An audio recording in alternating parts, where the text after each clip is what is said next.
People pay good money to see this movie. When they go out to a theater, they want cold sodas, hot popcorn, and no monsters in the projection booth. Everyone pretend podcasting isn't boring. Turn it off. Turn it off.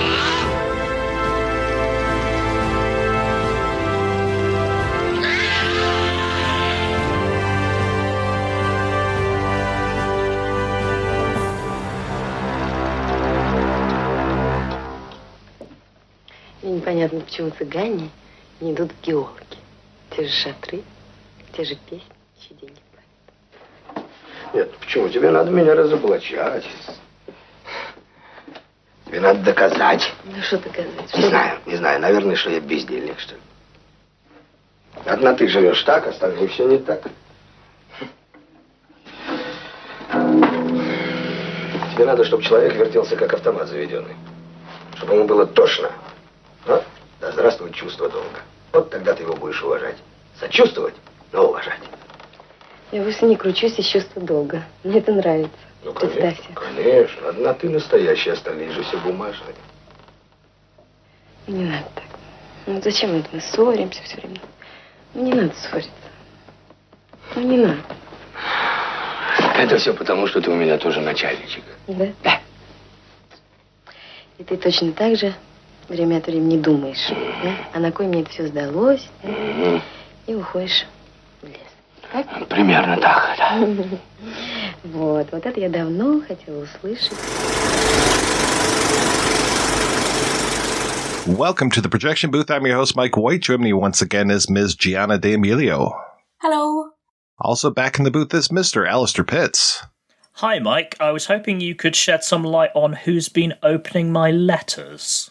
We are concluding our month of discussions about Soviet cinema with a double feature from Kira Muratova, Brief Encounters from 1967 and The Long Farewell from 1971.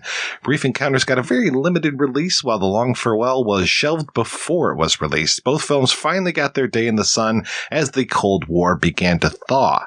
In Brief Encounters, two women are in love with the same man. The film has a real new wave feel to it with a fractured timeline and kind of a rough production.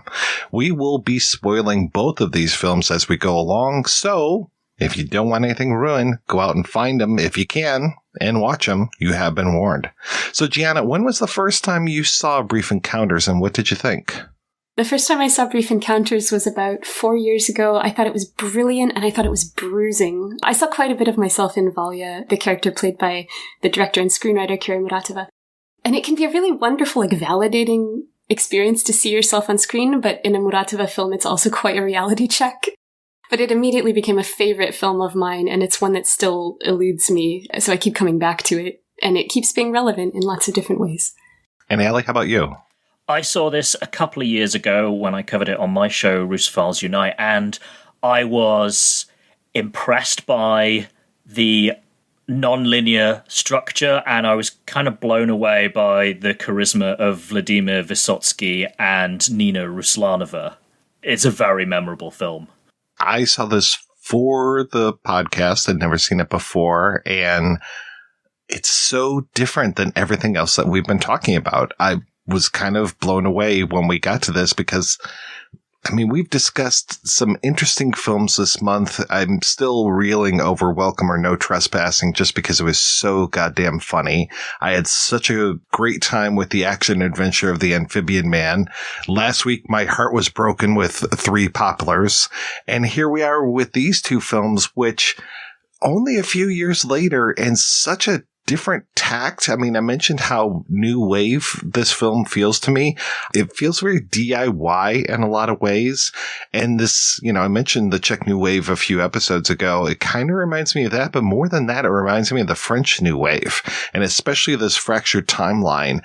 And I can see maybe where people didn't quite get this at the time or had a little bit of trouble getting into it. I know my wife, she was just kind of half watching and she was like, I didn't understand it at all. I'm like, well, actually it's a couple different timelines going on. I started to explain it. She's like, oh yeah, no, she was half reading, half watching. So she was not getting it, but I really like the way that this film was put together. I think my only complaint is probably Maxim's fake beard. That was really distracting for me. And if it wasn't a fake beard, it sure looked fake. Come on, dude. Do something better. Wow. Harsh words on Vladimir Vysotsky. He's known for being this kind of like scruffy, crude, rebellious, growly, dissident singer-songwriter. So by the time he's appearing in Brief Encounters, he's about 29, but he's already like a thorn in the side of the cultural authorities. And he sings taboo, sarcastic, sardonic songs about Soviet society and the elements of it that are unofficial, right? They're not allowed on screen. They're not allowed in any kind of media. So like prostitution, drug use, that kind of thing. Life in the army, self-censorship of artists. So if his beard was fake, that would be like a major scandal. If he's secretly clean cut and like a good communist citizen, that would be quite a scandal. There's a present story going on with Nadia and Valentina, and then there's the flashbacks with both of these characters with Maxim. One at a time, it is very much how these two women experience this one man, and then these two women are together. Nadia shows up in her best shoes and her suitcase. She's wearing a kerchief over her head, and that kind of identifies her as someone from the countryside. And she shows up very late at night. She rings the doorbell, and our other protagonist, Valya, opens the door. And right away we know something's horribly wrong, because Nadia, on the doorstep, just has this look of shock and horror on her face when she sees Valentina. And Valentina's like a little bit surprised, but, she welcomes Nadia in, and Nadia is just shaken to her core. And we soon figure out why. If we could just talk for a second about like the first scene, because the way it opens, I think, is it just tells us kind of everything we need to know. It's like this scene of real domestic and occupational frustration and boredom, right? We see this woman with short hair, no makeup, strong cheekbones, sitting in this dark kitchen with dishes and pots and pans like broken and piled up everywhere, only just enough room for her to sit. And she has a notepad in front of her, and she's tapping her pencil to the oppressive sound of a clock ticking, right? Her life seems stalled. And she's impatient, and she stands up and she kind of sighs the film's first words, to wash the dishes or not to wash them. That's the question. It's always like that. First one thing, then another. And it's so interesting to me that like both the female-centric films we've covered so far have opened with the heavy sounds of clocks ticking and women facing their chores. It's one characteristic of Soviet cinema at this time to explore the burdens on women's time, paid and unpaid work. Muratova's script, like first one thing, then another, it evokes this the Simone de Beauvoir quote that her stance on housework is that it's like Sisyphus pushing the boulder up the hill. It's never done. It's just this endless cyclical toil. She writes, the clean becomes soiled. The soiled is made clean over and over, day after day. The housewife wears herself out marking time. She makes nothing. She simply perpetuates the present. Eating, sleeping, cleaning, the years no longer rise up toward heaven. They lie spread out ahead, gray and identical. And so this kind of cyclical, inert Soviet life that Muratova is introducing us to in The Dirty Kitchen is immediately reflected in every interaction in the rest of the world. But she immediately goes further than that. She links like this domestic inertia and boredom with occupational inertia and boredom. She's a city official, she's a representative of the government, and she sat at her dirty table trying to write a speech, but she's totally uninspired. So she just repeats the first words, "Dear comrades," until they stretch out and they become sing-song and they express only her own exasperation. And within moments, though, we see that her frustration extends even further. It's past the domestic, past the professional, and into the personal realm. Because she then has this, like, loving, bickering conversation with her husband who is not even there. It's all in her head, and it ends with her sighing that he would expect her to wash the dishes, and she starts singing, "I Don't Care." Within 2 minutes of the film, like, we have this very full picture of kind of like the rot of tedium that is threatening to consume this high-status woman in Odessa from all directions. This whole thing of her profession is interesting as well. She is in charge of the water for Odessa. I kind of feel like there's an elemental thing going on here with her representing water. Maxim is more Earth. He's a geologist, a wandering geologist. And then I was trying to figure out if the other woman is more air. There are a few times where we really see her hair being blown around, but just this idea of these three people, these three elements, not really ever wanting to combine. There's always a block between them being fully together. Being a geologist at the time was kind of a sexy job because it meant that you got to go outside the city with your band of preferred friends and students or colleagues and kind of really live off the grid. So it was seen as like this kind of wild, it's the late 60s. There's hippie culture in the Soviet Union as well. So it's seen as quite a romantic, kind of nomadic existence. And of course, it's free from, the spying of the authorities and them constantly checking up on you. And we find out later that Maxim has tried having a desk job, but he just finds the bureaucratic and paper-pushing aspect of it just intolerable. Valentina also doesn't like that, but she is more reluctantly accepting, whereas he just can't stand it. And it's just like, nope. Even to make this relationship about this woman that I care about work, that's too much. I don't care about this relationship that much, seems to be his position.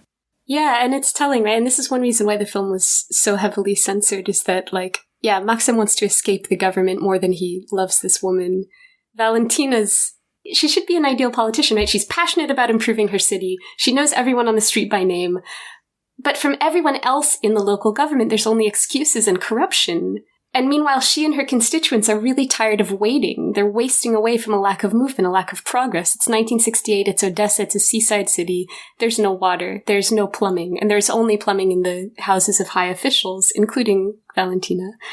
She's really alone in her standards, right? She's not a Soviet heroine mobilizing the masses out of love for the state. She's an individual with conviction.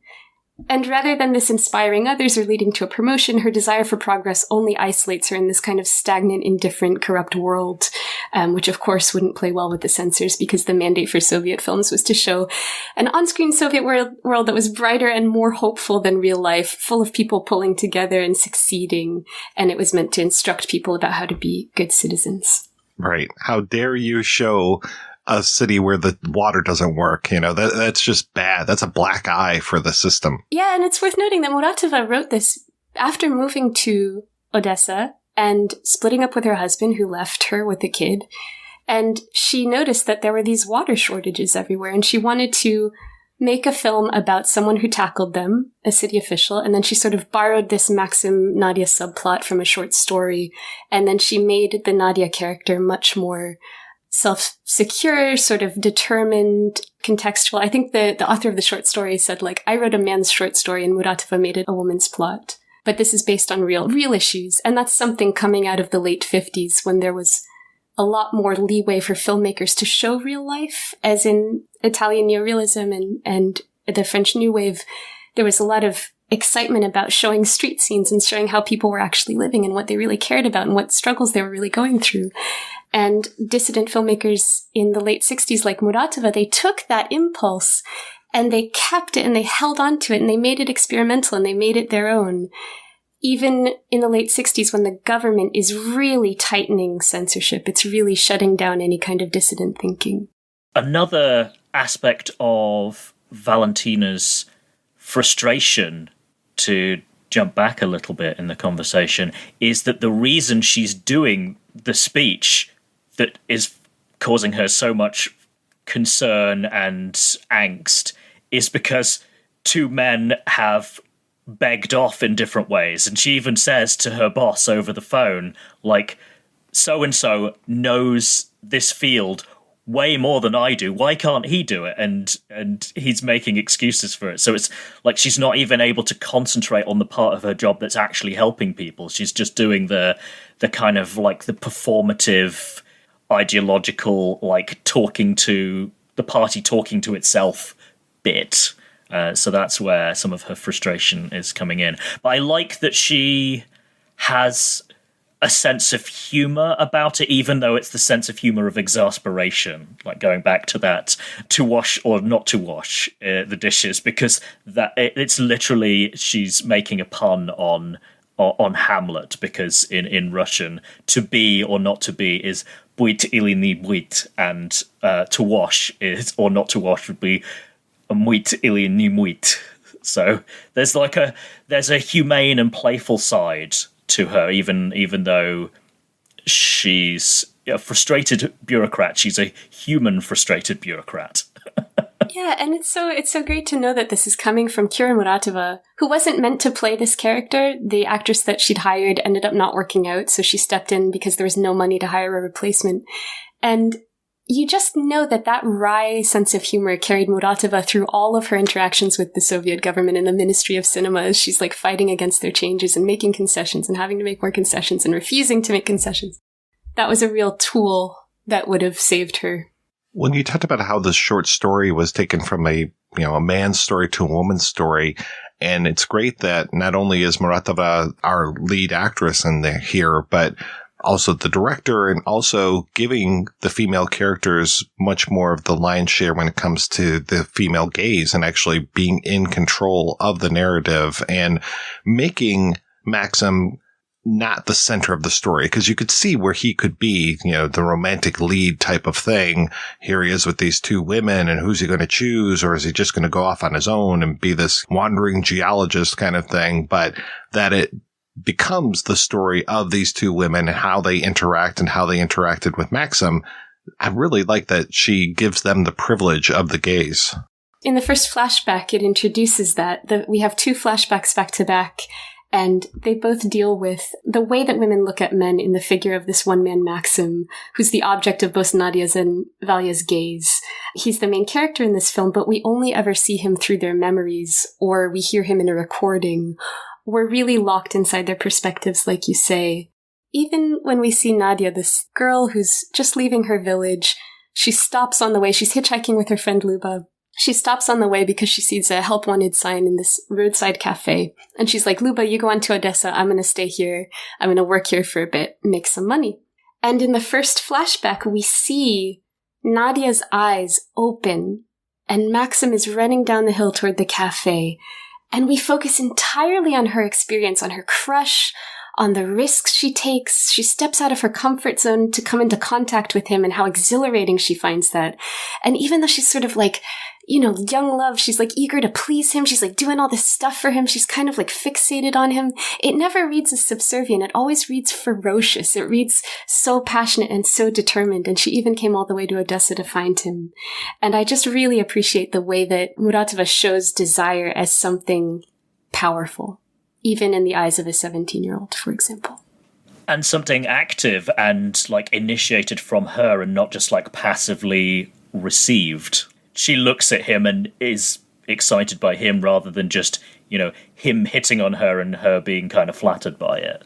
Unfortunately, she's got a guitar, which really, really endears her to him because he's kind of a troubadour, the way that he goes around. And I mean, it makes sense that the actor is an actual singer and he takes every opportunity to break into song. And I kind of appreciate what he's doing with that. Yeah, you can't have Vysotsky in a film without him singing. And he really goes for it. There's the one song that he sings in the cafe where he is just really laying it out. I mean, it is not a kind of a laid back folk song. It is not your James Taylor type of thing. Yeah, he has the sort of intensity of a Johnny Cash type, but with possibly even more gravel in his voice. I think he might have even lived harder than Johnny Cash did. Walked harder than Dewey Cox. I think another thing that reminded me of the new wave too is there are a lot of people in the film where I don't know if they're necessarily professional actors. It kind of reminds me a little bit of like Loves of a Blonde, where a lot of the side characters are just regular folks.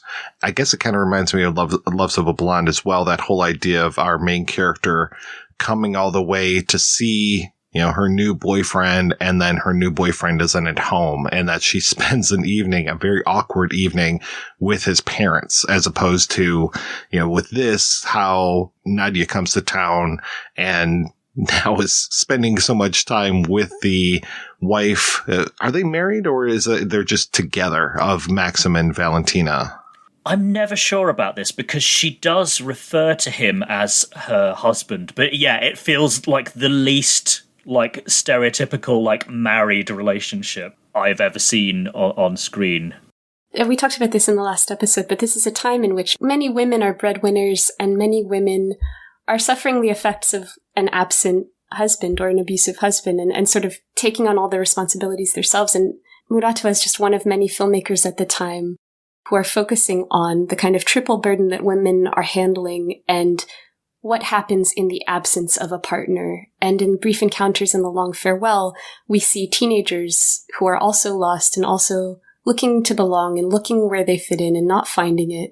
And they sort of step into the roles of providing practical and emotional support for these women.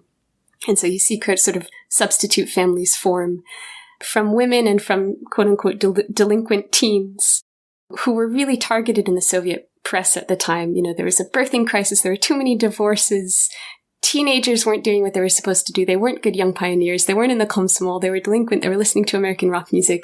And the Soviet state blames this all on women, saying women have become too masculinized, that's why men are too passive and they're not doing anything and they're leaving their families. And we made a huge mistake back in the 1920s to liberate women and give them equal rights, because now look at them. And Muratova is saying, like, no, let's look at these women. Like, let's look at their frustrations. Let's look at what they have to deal with. These two films are great examples of this kind of genre. And, like, Wings is another one by Larissa Shepitko. And there's a great film by Lana Gogobridze. And, yeah, it's a great kind of subgenre of Soviet cinema at the time. Mike, you keep bringing up sort of, like, the neorealism or the French New Wave. And it's interesting, too, because Muratova, her mom was a city official whose job was to sort of screen foreign films for distribution into the Soviet Union. And she would take little Kira Muratova, who wasn't Kira Muratova at the time, I think she was Kira Kurotkova, to all these screenings. So Muratova grew up with all of these foreign films in her head.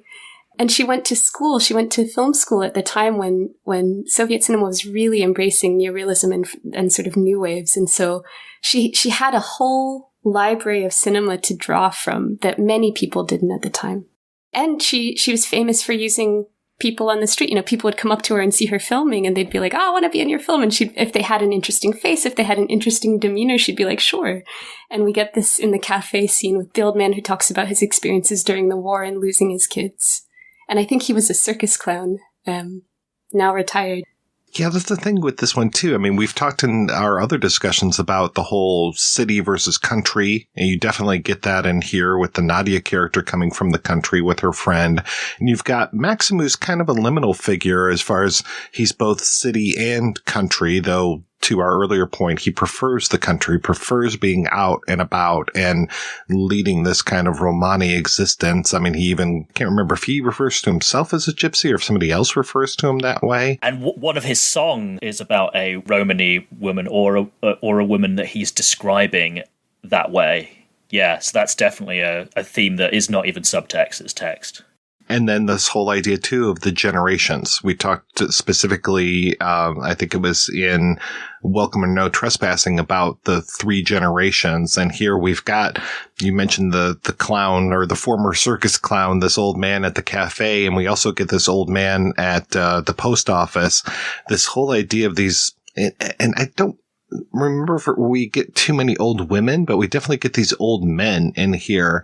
And then, yeah, you've got I would guess that we could say that Valentina is kind of that middle generation. Then Nadia seems to be one of the up and comers. So we are still dealing with very familiar themes throughout all of these movies that we've talked about this month.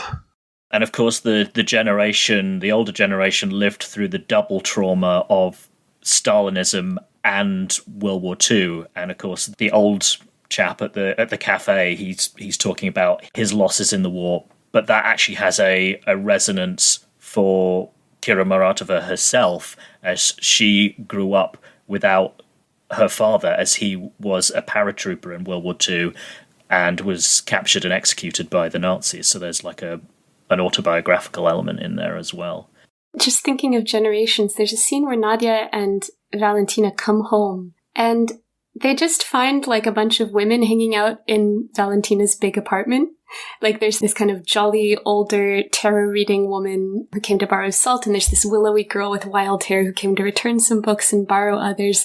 And everyone's complaining about their lives, and Valentina's, like, still trying to write her speech that she hates, and the speech is she has to convince people to move to the countryside. Meanwhile, her whole life is, like, frustrated because her damn husband/lover won't come back from the countryside, so she's like, I have to convince people to move to the country, but as they're adults, can I convince them? Which is the most anti-Soviet statement ever. So all of these women are like complaining about different aspects of their lives, and they're frustrated and they're waiting for something. And Nadia suddenly decides to have her tarot read because she's tired of guessing what the future holds. What should she do? Wait till Maxim comes back and then make a scene, or like try to find a place in a hostel and forget him?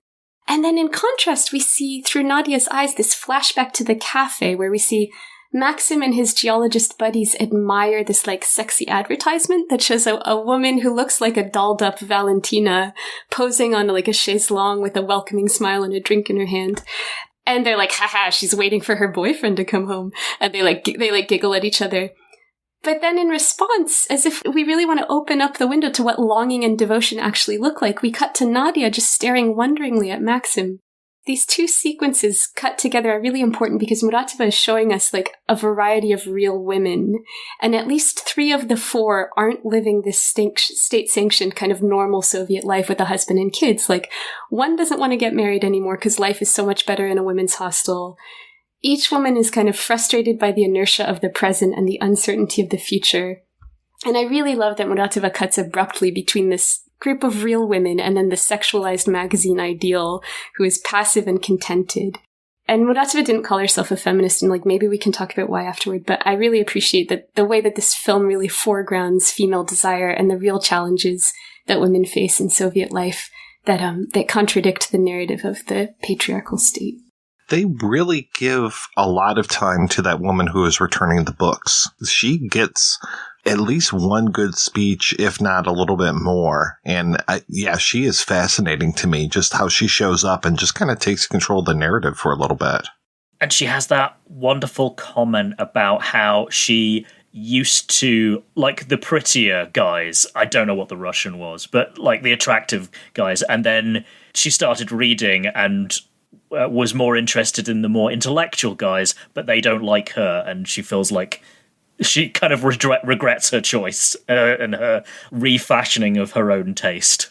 Maybe Muratova is addressing kind of like the masculinization of women crisis a little bit there, in terms of this woman being like, I was living in ignorance and I liked all these loud boys, but now I want the smart ones, but they don't think I'm smart. I need more books. You know, like it's just this kind of...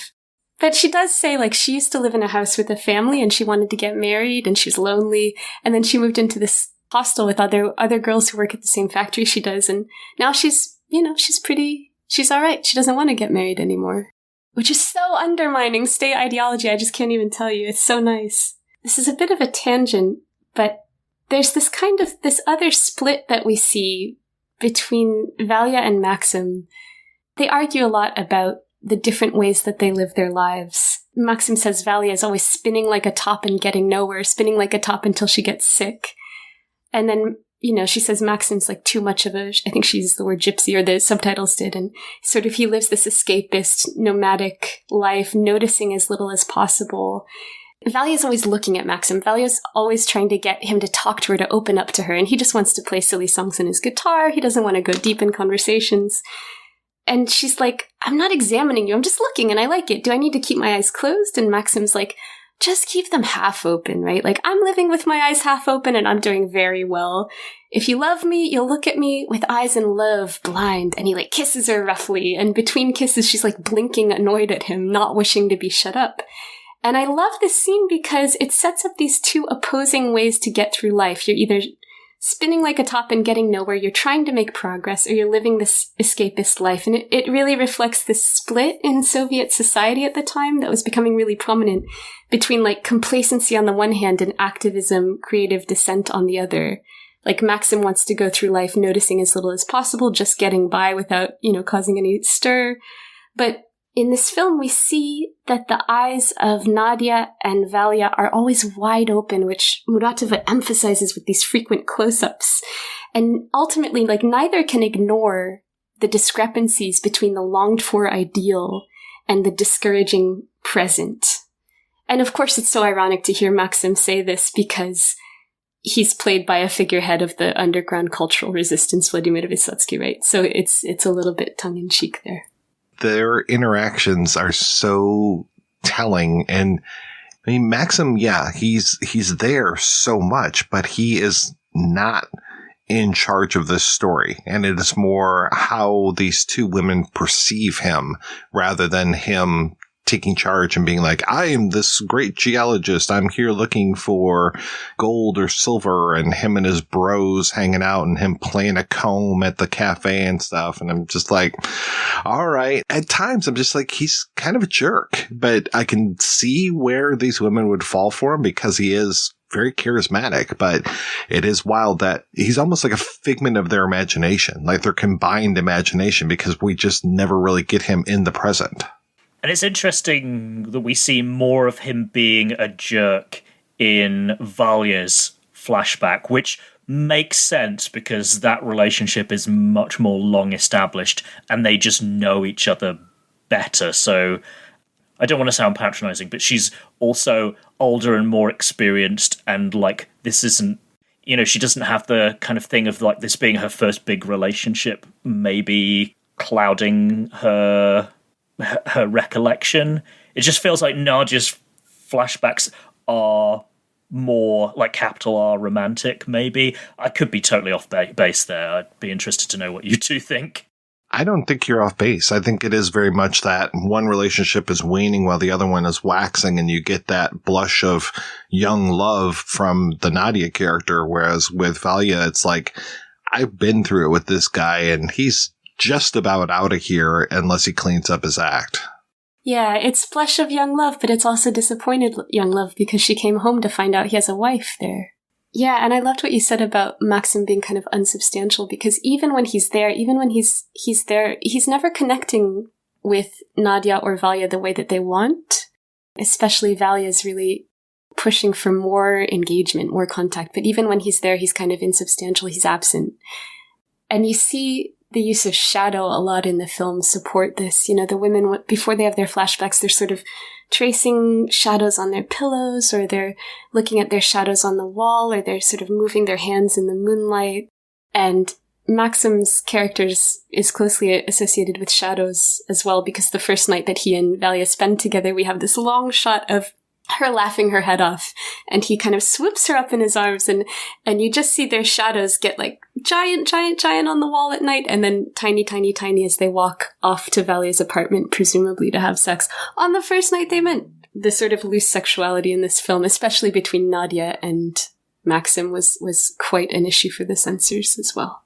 Yeah, I like the style of this film. It feels very, this was one of Muratova's first films, and it really feels like, hey, I'm pulling out all the stops when it comes to this. I'm going to shoot this stuff so that we have these shadow plays, so that we have, these very tight close-ups. I really found the style of this to be very conducive to the storytelling, and it's not flashy for flashy's sake. It's just, I'm doing this. This is my movie, and I'm really going to show you what I can do, what I'm capable of. Yeah, and it's because she had made 2 films earlier with her husband at the time, Alexander Muratov. They did their diploma film together, they graduated from school together, and then they made one other film. They were assigned films to sort of glorify rural life, but their films were like a little bit too like, here's what rural life is actually like. The censors were like, no, you have to make all these changes. Kira Muratova refused. Alexander Muratov made the changes behind her back. They broke up. They had a very small kid. Alexander left, and Kira Muratova stayed in Odessa, where she had ended up because his family lived there. She stayed in Odessa her whole life. She made her own films, and she cut the first 2 films out of her filmography. So this is the film. Brief Encounters is the film where she feels like she really started her career, and she was the one calling the shots, and no one was going to go behind her back and accept any censorship. We'll definitely talk more about censorship when we talk about the next film, but this film feels very much of a singular vision. It doesn't feel like it is compromised whatsoever. She cut out some scenes where it was like more implied that Nadia and Maxim spent more than one night together. Yeah, you have to make concessions just to keep moving forward when you're making a Soviet film, because at every stage you have to submit your work and then receive feedback and then make changes. So just to move forward, you have to make some changes, or you have to pretend to at any rate. It's kind of wild that of all the films we've talked about this month, well, Three Populars was colorized in 2011, but the only color movie we've talked about has been Amphibian Man. There was resistance to using color film stock because it was such poor quality. Like, the Soviet government was like trying to push color film stock on a lot of filmmakers, but it was just so bad that a lot of filmmakers preferred to use black and white. But pushing color film stock was like a way of saying, oh, hey, you West, like, look how much color films we're producing. It was just another kind of Soviet bravado type, technological advancement, Cold War type of thing. I want to say the first, or maybe it was the second time they shot Stalker, they just, due to a film processing screw up, they just lost all of the footage. It was just so bad that it was just like, right, well, we're going to have to do that again. I could not get the staff, apparently, when it came to processing color correctly. Just as an aside, in the preparation for this, I watched Kira Muratova's 78 film, which was a first color film, Getting to Know the Big Wide World. And having just seen these two black and white ones, that just blew my socks off with just how saturated and kind of sun-drenched the colors in that film were. So it's so different, but I'd highly recommend it just from the color aspect. All right, we're going to take a break and come back with an interview with Professor Jane Taubman, author of the book Kira Muratova, right after these brief messages. This is an American Red Cross blood donation alert. We are currently facing a severe blood shortage during this coronavirus outbreak. Healthy blood and platelet donors are asked to make an appointment to give now. Donating blood is safe and can help save lives.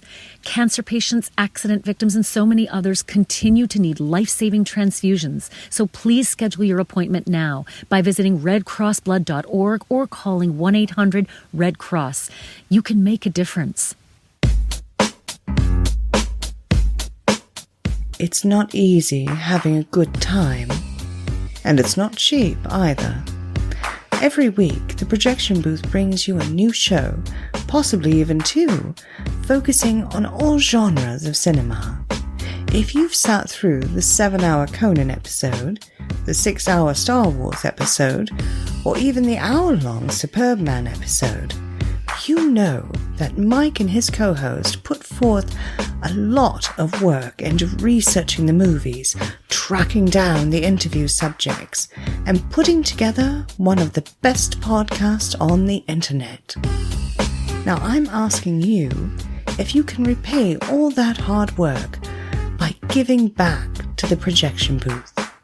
The show has a Patreon fundraiser at Patreon. That's patreon.com/projection booth. You can donate as little as $1 a month. That's $12 a year.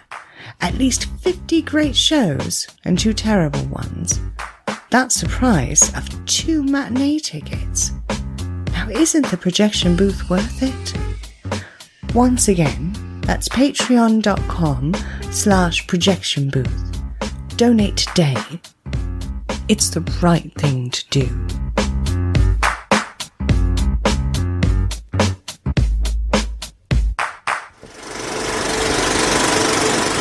Jane Taubman, can you tell me a little bit of how you got interested in Russian films and Russian filmmakers? I was sort of one of the first generation of women who was interested and could actually say, I'm interested in studying women.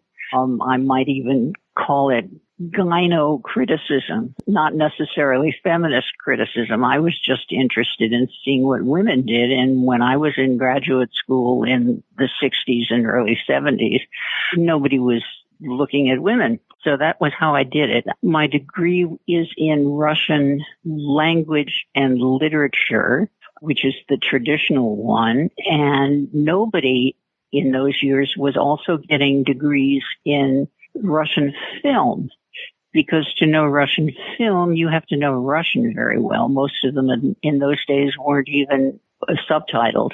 And in the middle of the 90s, I actually put together a new class at Amherst where I was teaching on the history of Russian film, which I taught for many years, and I enjoyed it greatly, and I hope my students did.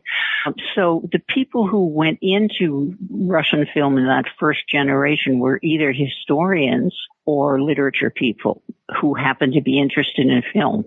So we were self-taught as film critics.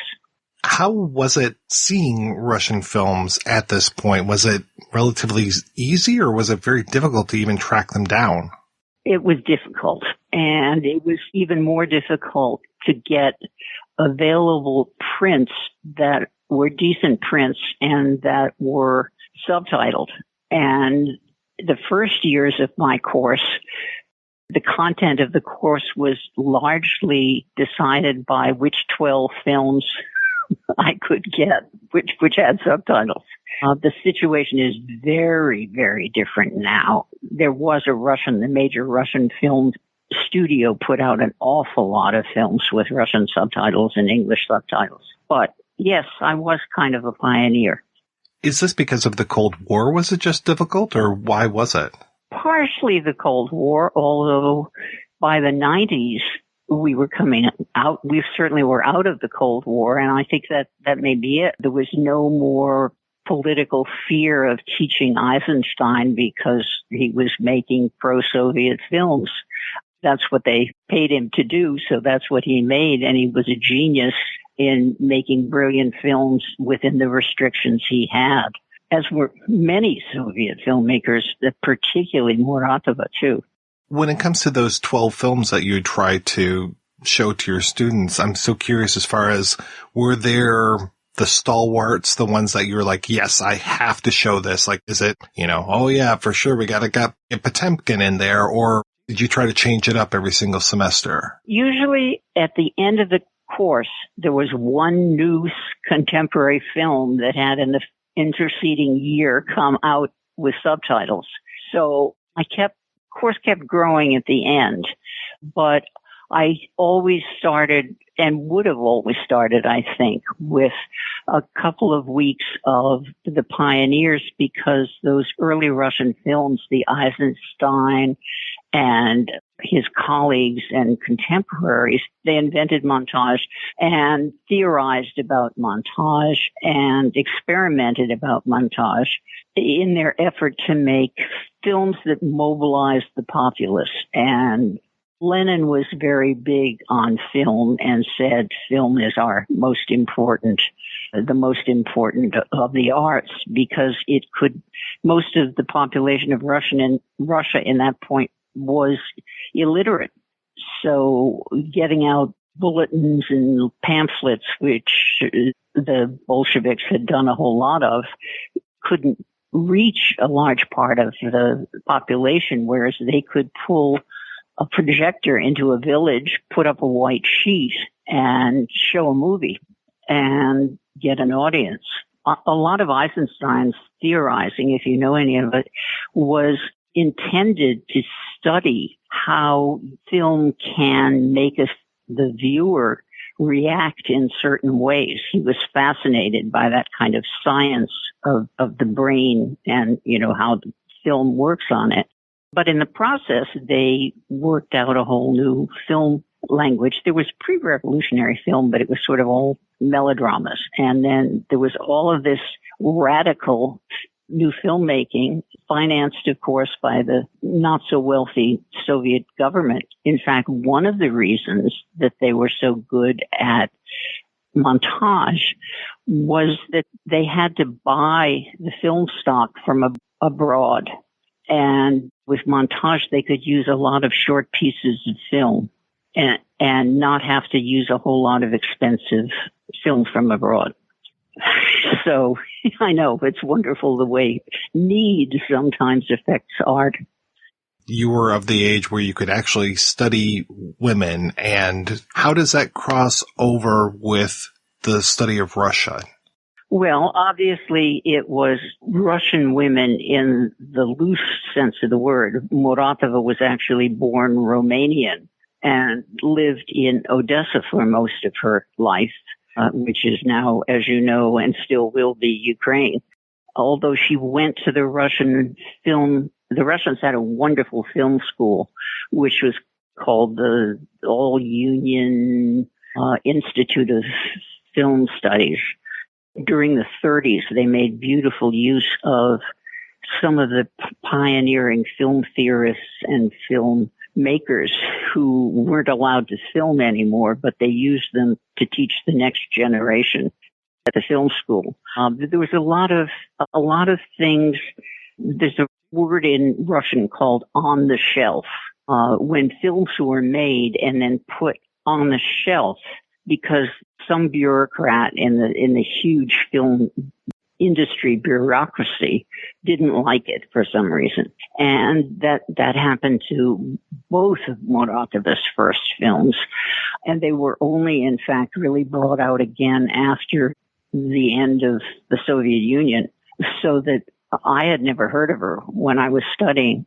Since the economics of the Soviet film industry were also different from ours because they could put a whole lot of government money, and it was all government money, into making a film, and then if some bureaucrat decided he didn't like it and forbade it, it went, quote, onto the shelf, where some of them sat for 10 or 15 years until politics changed. And the bureaucracy didn't care because it was just government money, whereas here we have the marvelous capitalist incentives that if you spent money, it's private money and you want to get it back. In some areas, a kind of strange kind of freedom because a lot of these talented film people supported each other. Muratova's teacher at the Film Institute was a major figure in the 1920s in a group called the Studio of the Eccentric Actor, which was kind of very avant-garde. And he soon had to give up on that, but I'm convinced that he passed on a lot of that to Muratova herself, who is pretty eccentric and really independent and liked doing what she wanted to do. And if the studio didn't like it or the bureaucrats above didn't like it, well, she fought back very, very firmly, and just thought that, well, this is the way things are. Were there a lot of female filmmakers throughout Russian film history? Few. Very few. More in the 1960s. Muratova was among the first of a group, I wouldn't say a generation, but a group of other women filmmakers, Shepitko, and I can name several others, but not at the moment. There are now more of them, but in the early years of cinema, women were usually relegated to editorial work, to editing films, because they had smaller fingers and they were much better at the gluing of one piece onto another.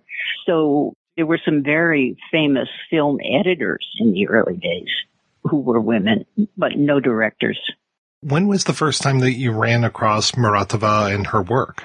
In 1988, when my husband and I were both in the Soviet Union for a semester on the academic exchange. Everything is, your wealth in Russian studies is what kind of friends you have. And I had friends who said, go watch these films. They had just been taken off the shelf, and I was fascinated by them.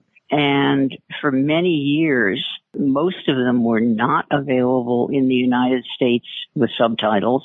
She was really hardly known at all. Then she was known by people like me who were scholars of Russian and Soviet film. Just about the time, I think, of the end of the Soviet Union, she found herself in Odessa, where she had lived. That's where she was sent. You don't go and find a job in the Soviet. You graduate from a professional institute, and they assign you to a place to go to work. And a lot of that was complicated by the fact that she, until her mother died, she kept her Romanian citizenship. She was the daughter of revolutionaries. Her father was Russian, but had parachuted into occupied Moldova, which is where where she was born is now what's modern Moldova. He had parachuted in to turn the people, organize the people, and they turned him into the Germans, and that was the end of her father. So her mother was, I think, a doctor by training, a gynecologist by training, but she, because she had been educated abroad before the revolution and knew some foreign languages, was assigned to be Romania's chief film censor for foreign films. She would watch foreign films because she knew French very well and decide whether or not they were suitable for being shown to Soviet, delicate Soviet children and people. And she took her daughter along with her. So the teenage Muratova got private showings of all kinds of classic French films and Italian realism that nobody else in the country could see, but she saw with her mother. So that was a big factor in making her so independent and reluctant to bend her head to censorship. She was a very independent-minded woman, and her films show it. And after the end of the Soviet Union, her films became extremely difficult and extremely individual. But by then, she was known as a major figure, and no one was about to criticize her. So the last years of her life were difficult financially, but she was really the only famous filmmaker or reasonably well-known filmmaker that Ukraine had when it became independent. I know there was at least one woman who maybe was the minister of culture who was a big booster of hers and managed to get her funding for her films. You were in the Soviet Union in early 1988. Early 1988. That's the Moscow spring semester. Yep. For people that don't remember it, that was one of the most tumultuous, interesting times in recent 40 years ago or 30 years ago history. But my God, it must have just been wild to be there during that time.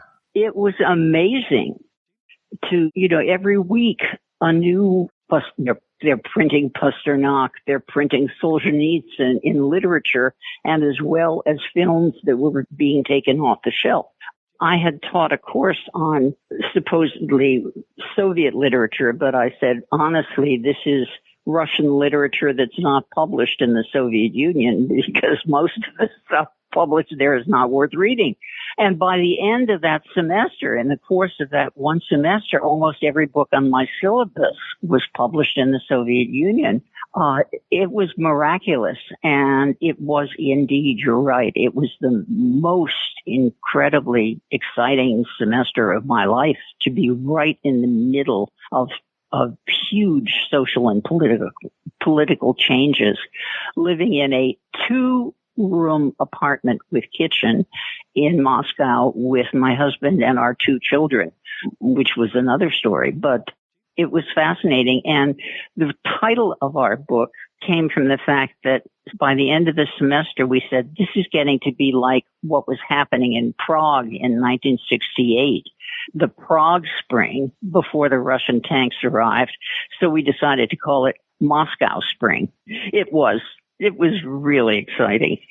We've been privileged, I think, by being exactly in our generation of going through, most times if you study a country, it doesn't change very much between the time you start and the time you finish. But our country has changed at least twice, if not 3 times.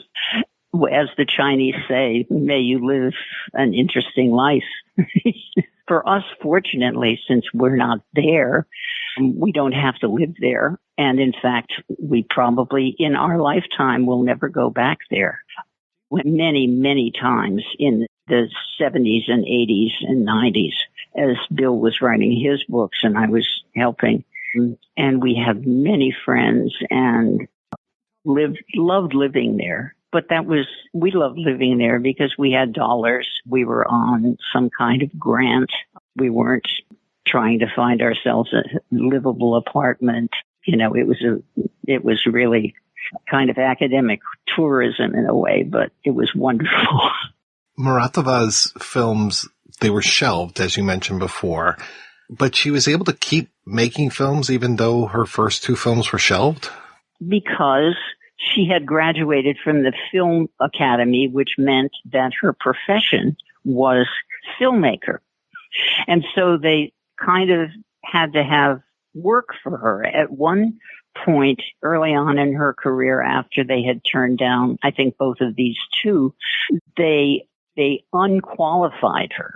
They tried to take away her qualification as a director. But still, since she worked at the Odessa studio and there was no unemployment in the Soviet Union, they had to keep her on doing something, and they suggest either she work in the library or in the garden of the studio. And she did that for a while.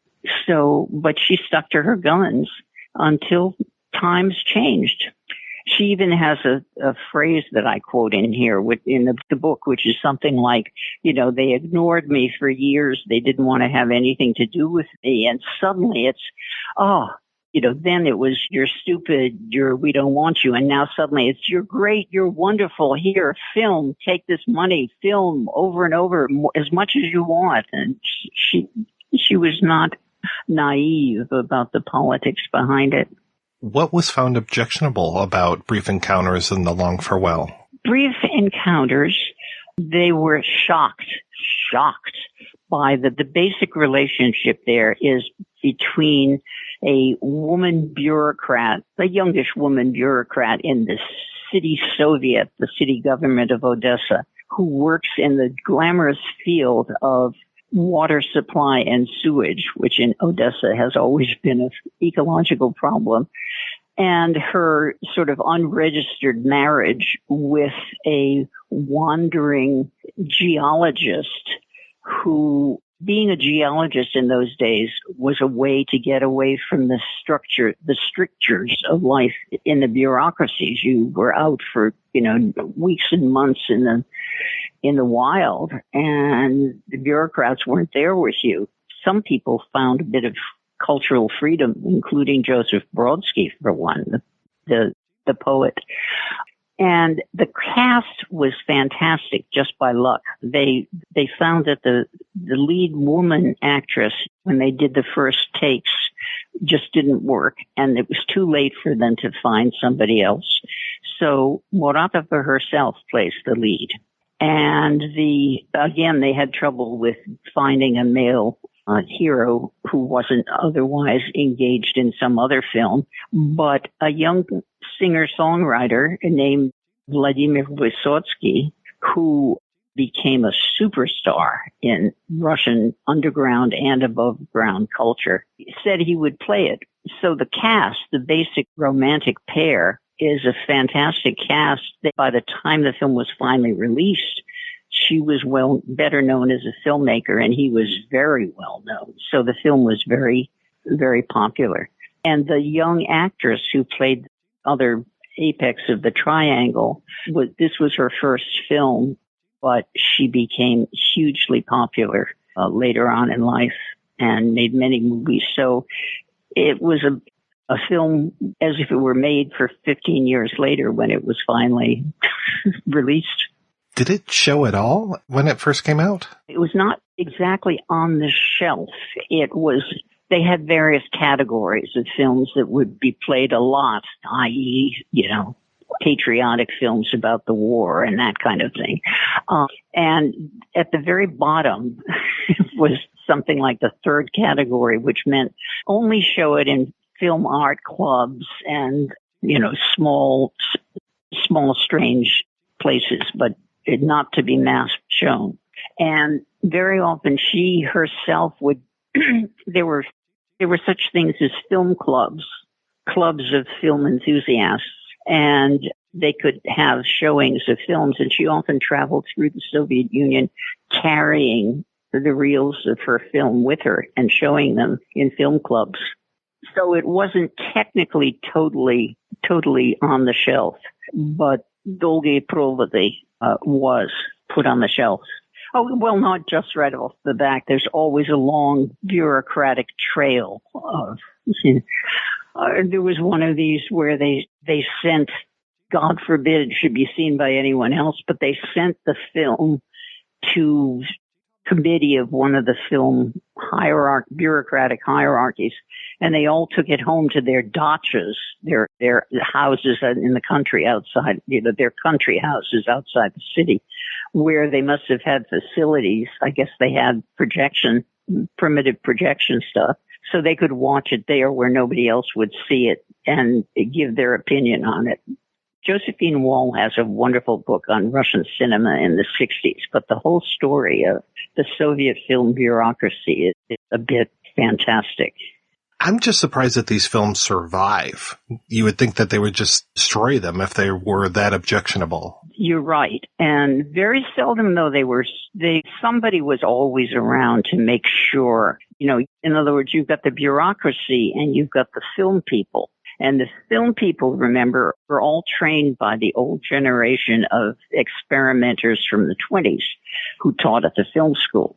So the film people, the real artists there and the creative people kind of supported each other. And if they got into any position where they could help out, one of her films was vetted by her teacher, Gerasimov, stepped in and tried to get it taken off the shelf.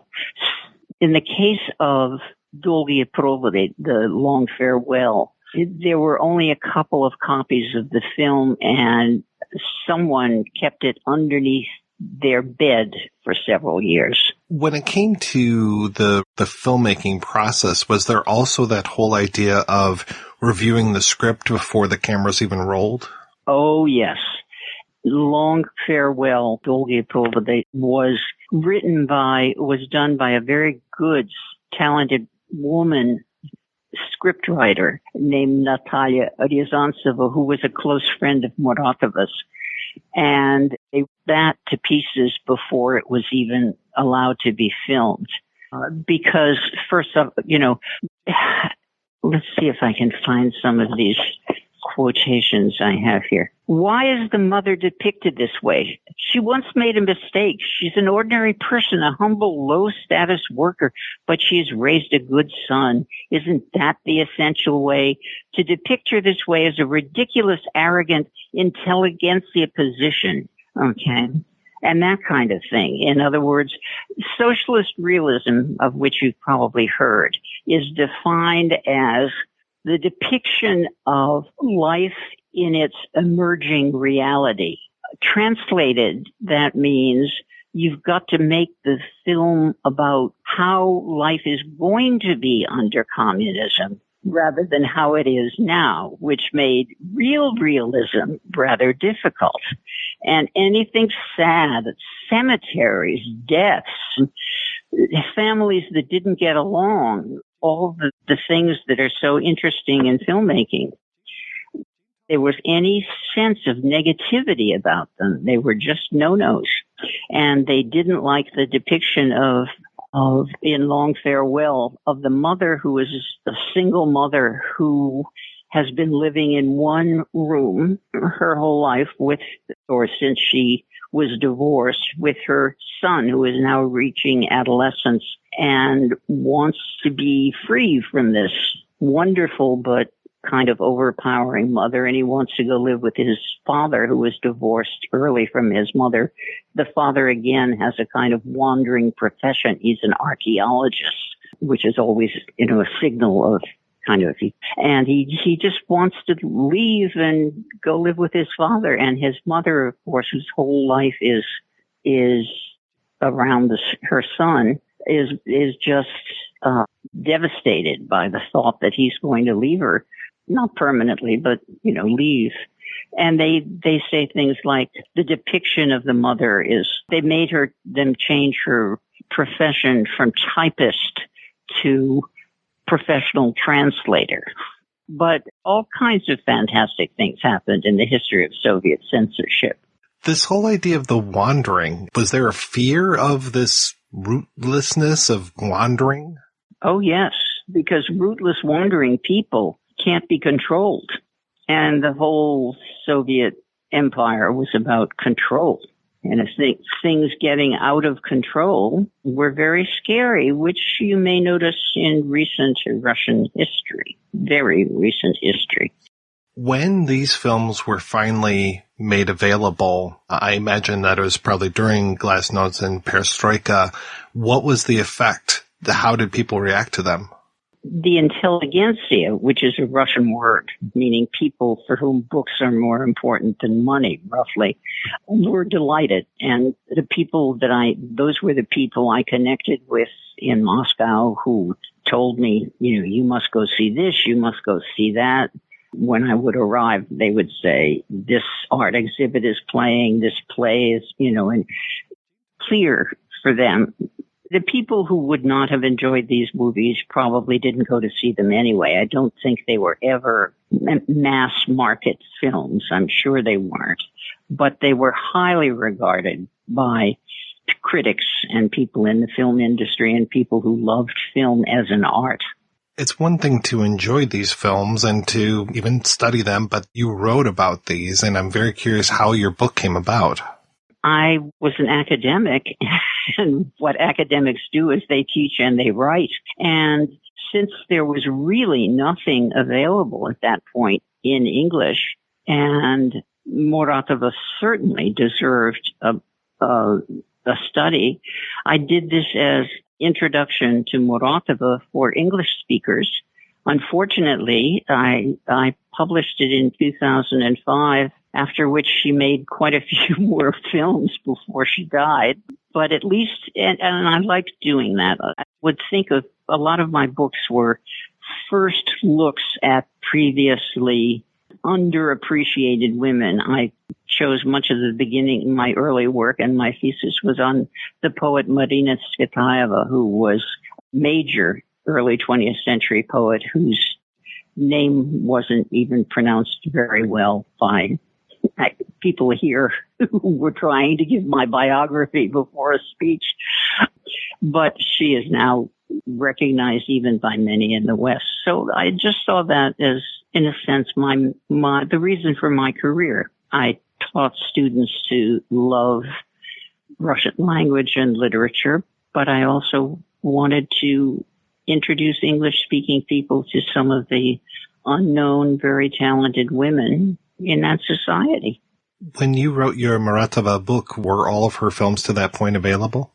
More or less, mostly less. I remember a discussion with a negotiation with a film scholar in England who had taped one of them off a BBC show on television.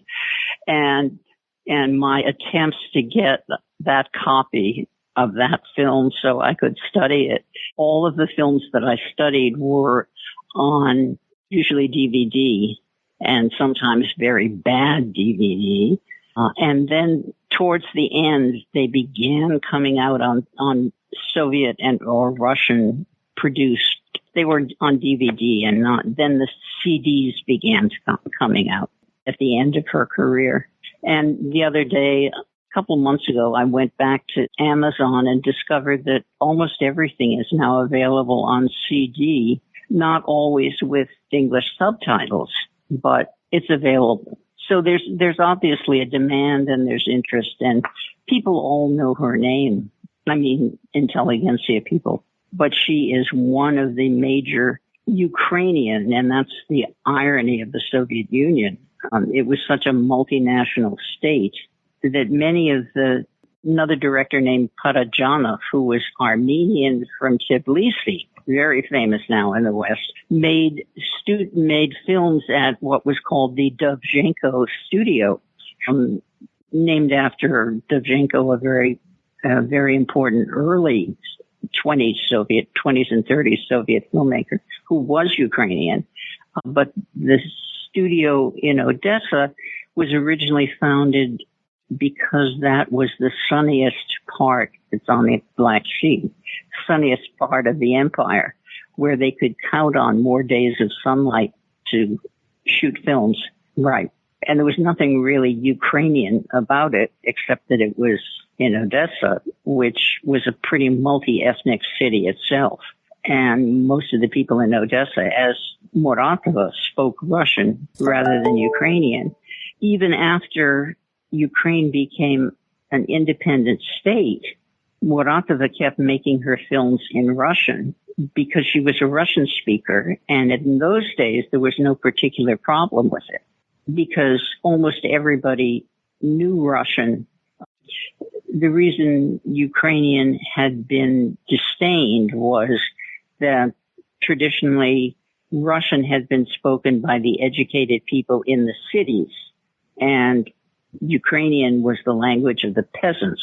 And that's why Russians have always been downgrading it. And it was only maybe 100 years ago or in the middle of the 19th century that there began to be an educated Ukrainian intelligentsia of writers and critics who wrote in Ukrainian and advocated making Ukrainian into a literary language. So that's one of the things that's underlying this Putin's attitude that Ukraine has never been an independent state. Well, if you don't recognize people having a culture, it's much easier to conquer them. Invade them. Yeah, absolutely. And they do. It's a more varied. Ukraine is more multi-ethnic, I think, than Russia is. Russia takes people from the Central Asian. There are a lot of Central Asians working in Russia because they can't get work anymore. But modern Ukraine is a very tolerant, multi-ethnic country, which under Putin, Russia is not. You mentioned Parjanov, and was he a contemporary of Muratova? Yes, they were contemporaries. They knew each other, and Muratova highly regarded him. And as you probably know, he was imprisoned for several years for the crime of homosexuality. And she was one of the few people who dared to write to him when he was in jail letters of support. So yes, they were, and she admired him greatly, and he admired her. That would be an interesting study, I think, of the two of them together. But they were both equally independent and sui generis. You specifically wrote an entire work just on the, is it asthenic syndrome? Yes, the asthenic. Asthenic is, I had to look it up myself the first time. It's an illness in which you keep falling asleep. Asthenic syndrome, which is usually regarded as her most important film, it's a very difficult film, but it was made, I believe, in 1989, just at the moment when the Soviet Union was falling apart. It became, along with a film called Repentance, which was made in Georgia, it was seen as one of the two films that were proof of the changes in perestroika and the other, even more glasnost, which means opening up, literally giving voice to. I had Russian friends who saw these two films and said, "Oh my God, yes, something is really changing in the Soviet Union." It's a very difficult film, which, again, the central figure is a woman who is just whose husband has died and is so grief-stricken that she strikes out at everything and everyone. And that turns out to be a black and white film within a film, which then we see the people ending the film and asking some hostile and non-understanding questions. And then everybody leaves and it switches to color and we see one person left asleep, still sleeping in the movie theater. And that becomes the hero of the second part of the story, who is a teacher. And when he can't take what's going on, he falls asleep in sometimes awkward situations. Did you ever get a chance to meet Muratova? Yes, I did. Twice. I did an interview with her in the early 90s in Moscow in the home of a mutual friend. And that was very important. Muratova's she's very perceptive in talking about herself. And I often quote her in my book because she's right, strangely enough, about what she does and why she does it. I can't remember which came first, but I think I also met her maybe first at Yale University when I was already teaching at Amherst, but I still had friends back there where I had been in graduate school. And she was coming with one of her movies, the fourth movie called Getting to Know the Big World. And it was shown at Yale with subtitles. And then she was going to a class, and I was asked to go along and translate during the class, which was a class on feminist criticism, actually. And she said something like, as we were walking along, and I explained to her that this was going to be a class on feminist criticism, and she said, "What's feminist criticism?" And I said, "Well, there's Marxist feminist criticism, and there's this kind of feminist criticism." And she sort of gave me the old eye roll.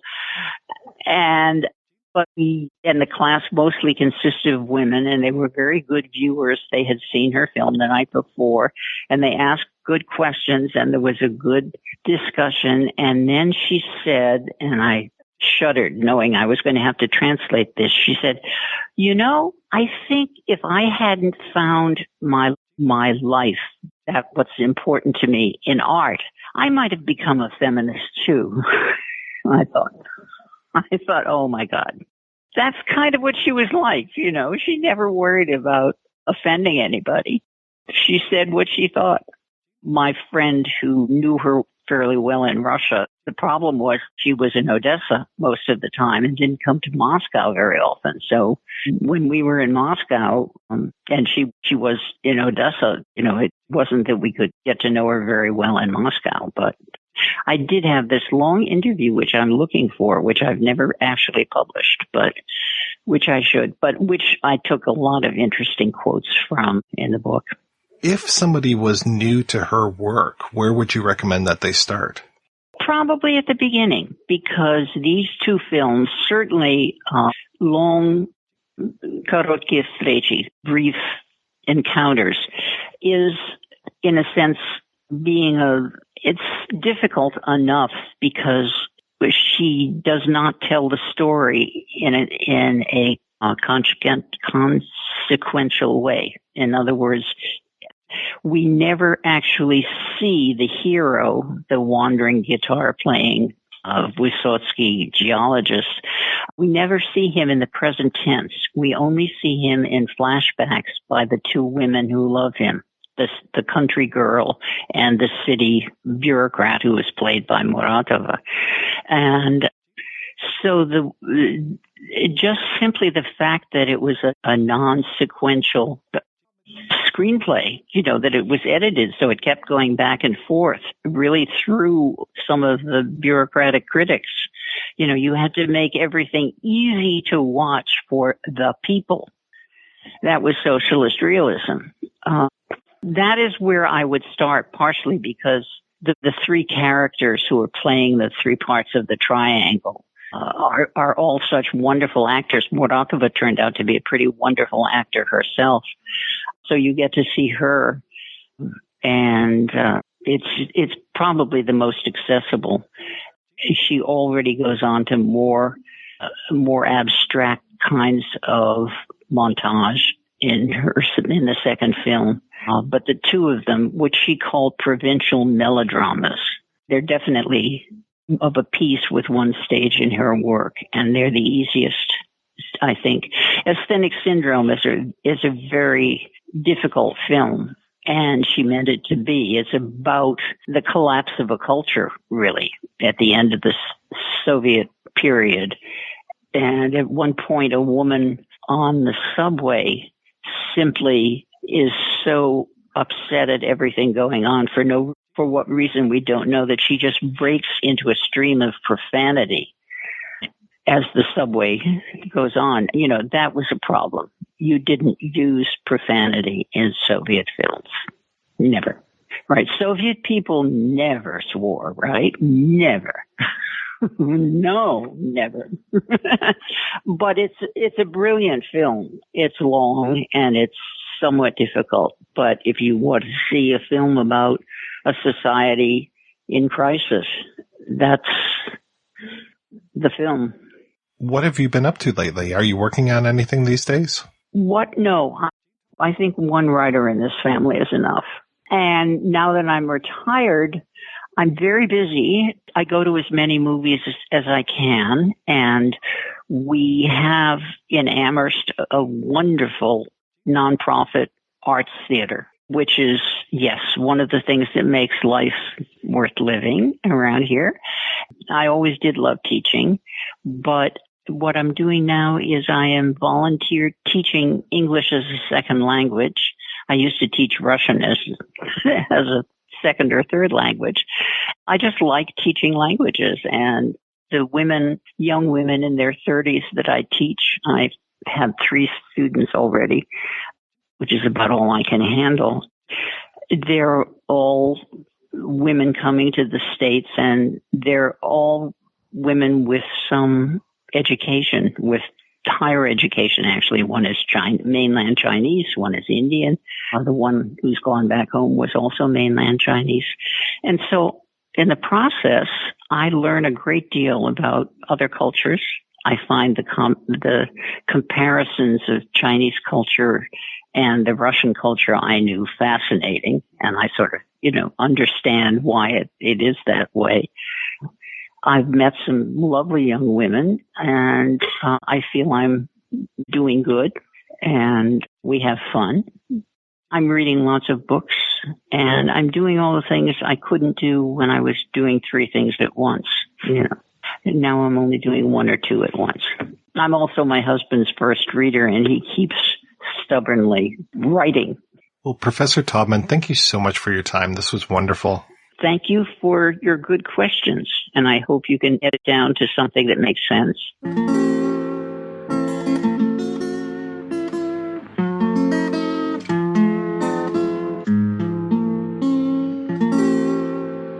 Я однажды гулял по столице, 2 прохожих случайно зашиб. И попавший за это в милицию, я увидел ее и погиб. Я не знаю, что там она делала. Видно, паспорт пришла получать. Молодая, красивая, белая. И решил я ее разыскать. Шел за ней и запомнил парадное. Что сказать ей, ведь я ж хулиган. Выпил я и позвал ненаглядную в привокзальный один ресторан. Ну а ей улыбались прохожие. We are back, and we are talking about Kira Muratova and The Long Farewell. In this film, we see a mother, Yevgeniya, become more and more estranged from her son after he spends a summer with his father.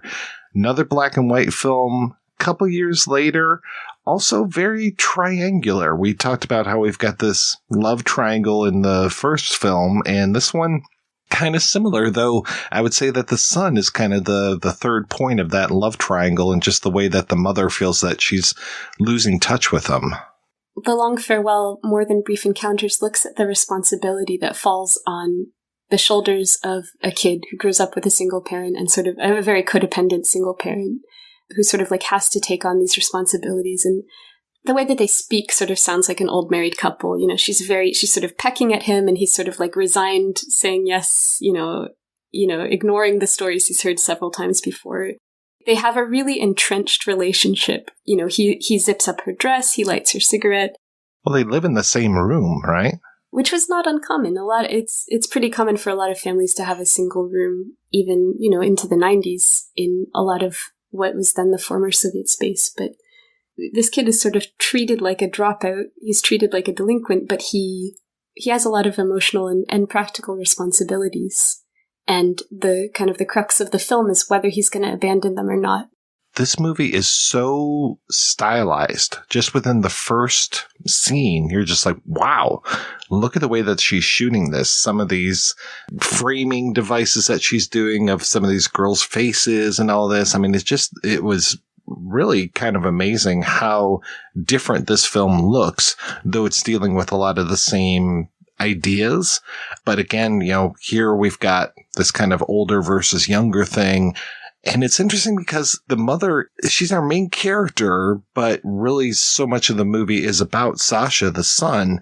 And it's that struggle between kind of whose movie is this and whose side are we taking? Because there's a lot of times where the mother is just very overbearing. And I don't know if it was just like a personal thing or what I'm bringing to this movie myself, but I was just like, oh my God, I really was just embarrassed for Sasha so much of the time. Oh my goodness, yes. Yeah. The more I've thought about it, the more, and maybe I'm stealing this line from somebody else, so if I am, I apologize, but I think of it as being a sympathetic portrait of a thoroughly unsympathetic person. So just like a little bit of background. The script was written by Natalia Ryazantseva, who is a famous screenwriter, and she's sort of in her 80s now, I think, and she's still writing. She just wrote a film for Kirill Serebrennikov called Betrayal. But so she wrote this film about Sasha, this disaffected city kid, around 1968, around the time of the Soviet invasion of Czechoslovakia, when the government is like blocking anything that had any whiff of dissent. And some kind of higher-ups at Mosfilm's youth division, where she pitched the script, tell her, like, no one wants to see this film about a smart aleck kid and his unsympathetic mom. So Ryazantseva is like, all right, I need an ally. So she goes down to her friend Muratova in Odessa, and they decide to, together, pretend that it's a film about Sasha growing up and learning to take responsibility. So they retitle the script To Be a Man, and Odessa Studio doesn't want it because it's still too vague. Soviet films are meant to be instructive, and this one is moral and emotionally complicated. But we actually know a lot about the back and forth with the censors for this film, which we can talk about later if you want. But at some point, Muratova kind of opens the film up to be more about Gianna, about this frustrated urban single mom, and she adds scenes to make Gianna more sympathetic. In terms of sort of the linkage of the films really quick, like, calcification of Soviet society like began in the late 60s, and it was a gradual process, like bans became house arrests and exile and deportation, and the spirit of rebellion in the 60s turned into one of resignation. And the state is tightening its restrictions on independent impulses in art and critical thought and anything else considered dissident. It sort of makes this inept attempt to reignite ideological loyalty, but there's daily pressure to espouse values, Soviet values, that no longer ring very true for many people, if they ever did. And so there's this cleft between what we mean and what we say, and it contributes to this kind of social corrosion and disillusionment in the stagnation era, which lasts from the late 60s to the mid-80s. And in Brief Encounters, we see people kind of orbiting each other. They never break out of their cycles, they just kind of meet briefly, right? We're just a few years into the stagnation era by 1971 when The Long Farewell comes out, and we see that no one is really moving anymore. One protagonist, Sasha, longs to move away from his mom, and the mom is kind of this chattering, provoking, overly bright in a gray environment woman, but she's been sitting at the same desk for 15 years, and now her greatest desire is to prevent movement, to keep her loved one from leaving. I think it just speaks to Muratova's like personal tenacity and her dedication to her vision, that in this increasingly censored, tamped down, stagnant environment, she took a lot of the elements that the government objected to in Brief Encounters and like doubled down on them in The Long Farewell.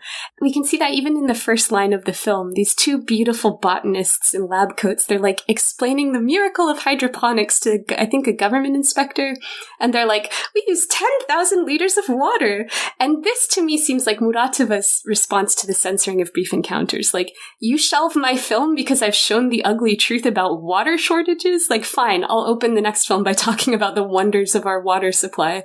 But of course, the apparatchik they're selling their hydroponic system to is like totally submissive. Like, he doesn't care. He doesn't even believe them. Like, no one believes in miracles anymore. It feels like such a waste what they're talking about. And then that they show the one plant turned upside down. I'm just like, okay, is this supposed to be like, yeah, we're talking about this, how great it is, but maybe things aren't as great as they seem? That feels very much like what she's getting at here. Yevgeniya and her son Sasha are buying plants to take to Zhenya's dad's grave. And what an ominous, rusting, gray, threatening graveyard that is. Like red stars on top of the grave arches, kind of like they seem to shoot down at Yevgeniya. They come down into our face. And it's just a very threatening, decaying kind of environment. Well, and how dare she talk about death in a movie and show a dying seagull. Oh, man. There's apparently a lot more dying seagull that had to get cut. There's a lot more of that scene. It's funny how you get this juxtaposition with Yevgeniya telling this ostensibly jolly story about, like, what a funny old-fashioned old chap her old man was. And what she's actually describing is quite a oppressive, sinister, patriarchal guy. And then this is reinforced by the image of him we see on his tomb of this kind of like almost snarling. That was Freudian slip there. Snarling, almost Stalin-like grimace. The kind of Big Brother is always watching you type glare. I enjoyed that. But yeah, the camera work in those, especially those early scenes, is so interesting. How it's often very close in and then kind of pulls back in a kind of like this weaving fashion. It's very distinctive. We really get a sense of the two planes that these two people exist on, Sasha and Yevgeniya. Because Zhenya's like a shark. She just needs to keep talking or she'll die. And like, do you know people like that? It's terrible. But she's sort of like going on, like floating on, talking as if she's at a cocktail party, like giggling, flirting, sounding clever. They're walking single file. They're not looking at each other. She's like a balloon kind of carrying herself away on conversation. And Sasha, her son, is like the tether, grounding her to the earth, being like, no, your dad's grave is this way. But he's bored and he doesn't want to be his mom's tether his whole life.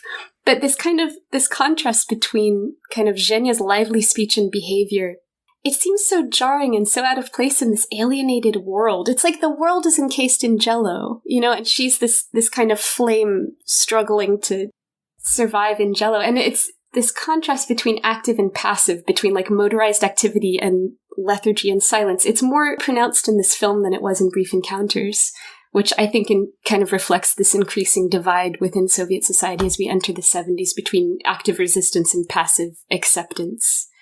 Yeah, she's that spinning top that you mentioned before, and he's that, man, just sullen teenager. But he seems to get the chicks, man. It feels like chicks are just digging him like mad through this whole movie. He's always got women checking him out. Oh, you say that?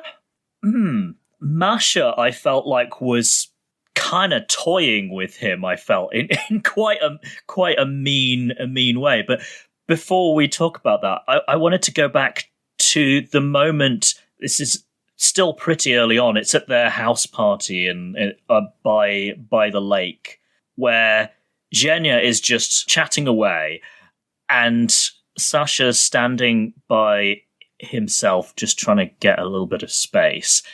And Yevgeniya says, "What are you doing?" And he says, "I'm thinking." And she says, "What?" And he says, "I'm thinking." And it's just to her, the idea that someone would want solitude and space and not for there always to be noise says quite a lot about her character. I feel like a lot of the problems that she creates for herself is her inability to step outside of herself or even like self-reflect and see how she is coming across to other people, because it just seems like she is the most, I wouldn't say blissfully unaware, anxiously kind of like vibratingly, advisedly manic version of just, not taking a breath and actually like self-reflecting and contemplating their own behavior and how it's affecting the people closest to them.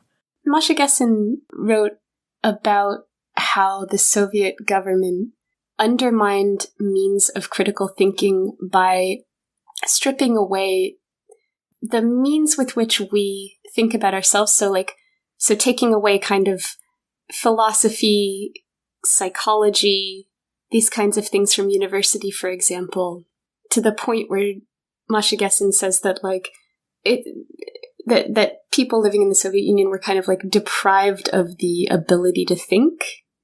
And they go into this in their amazing book, The Future is History, but it would be great to think about that in terms of Yevgeniya.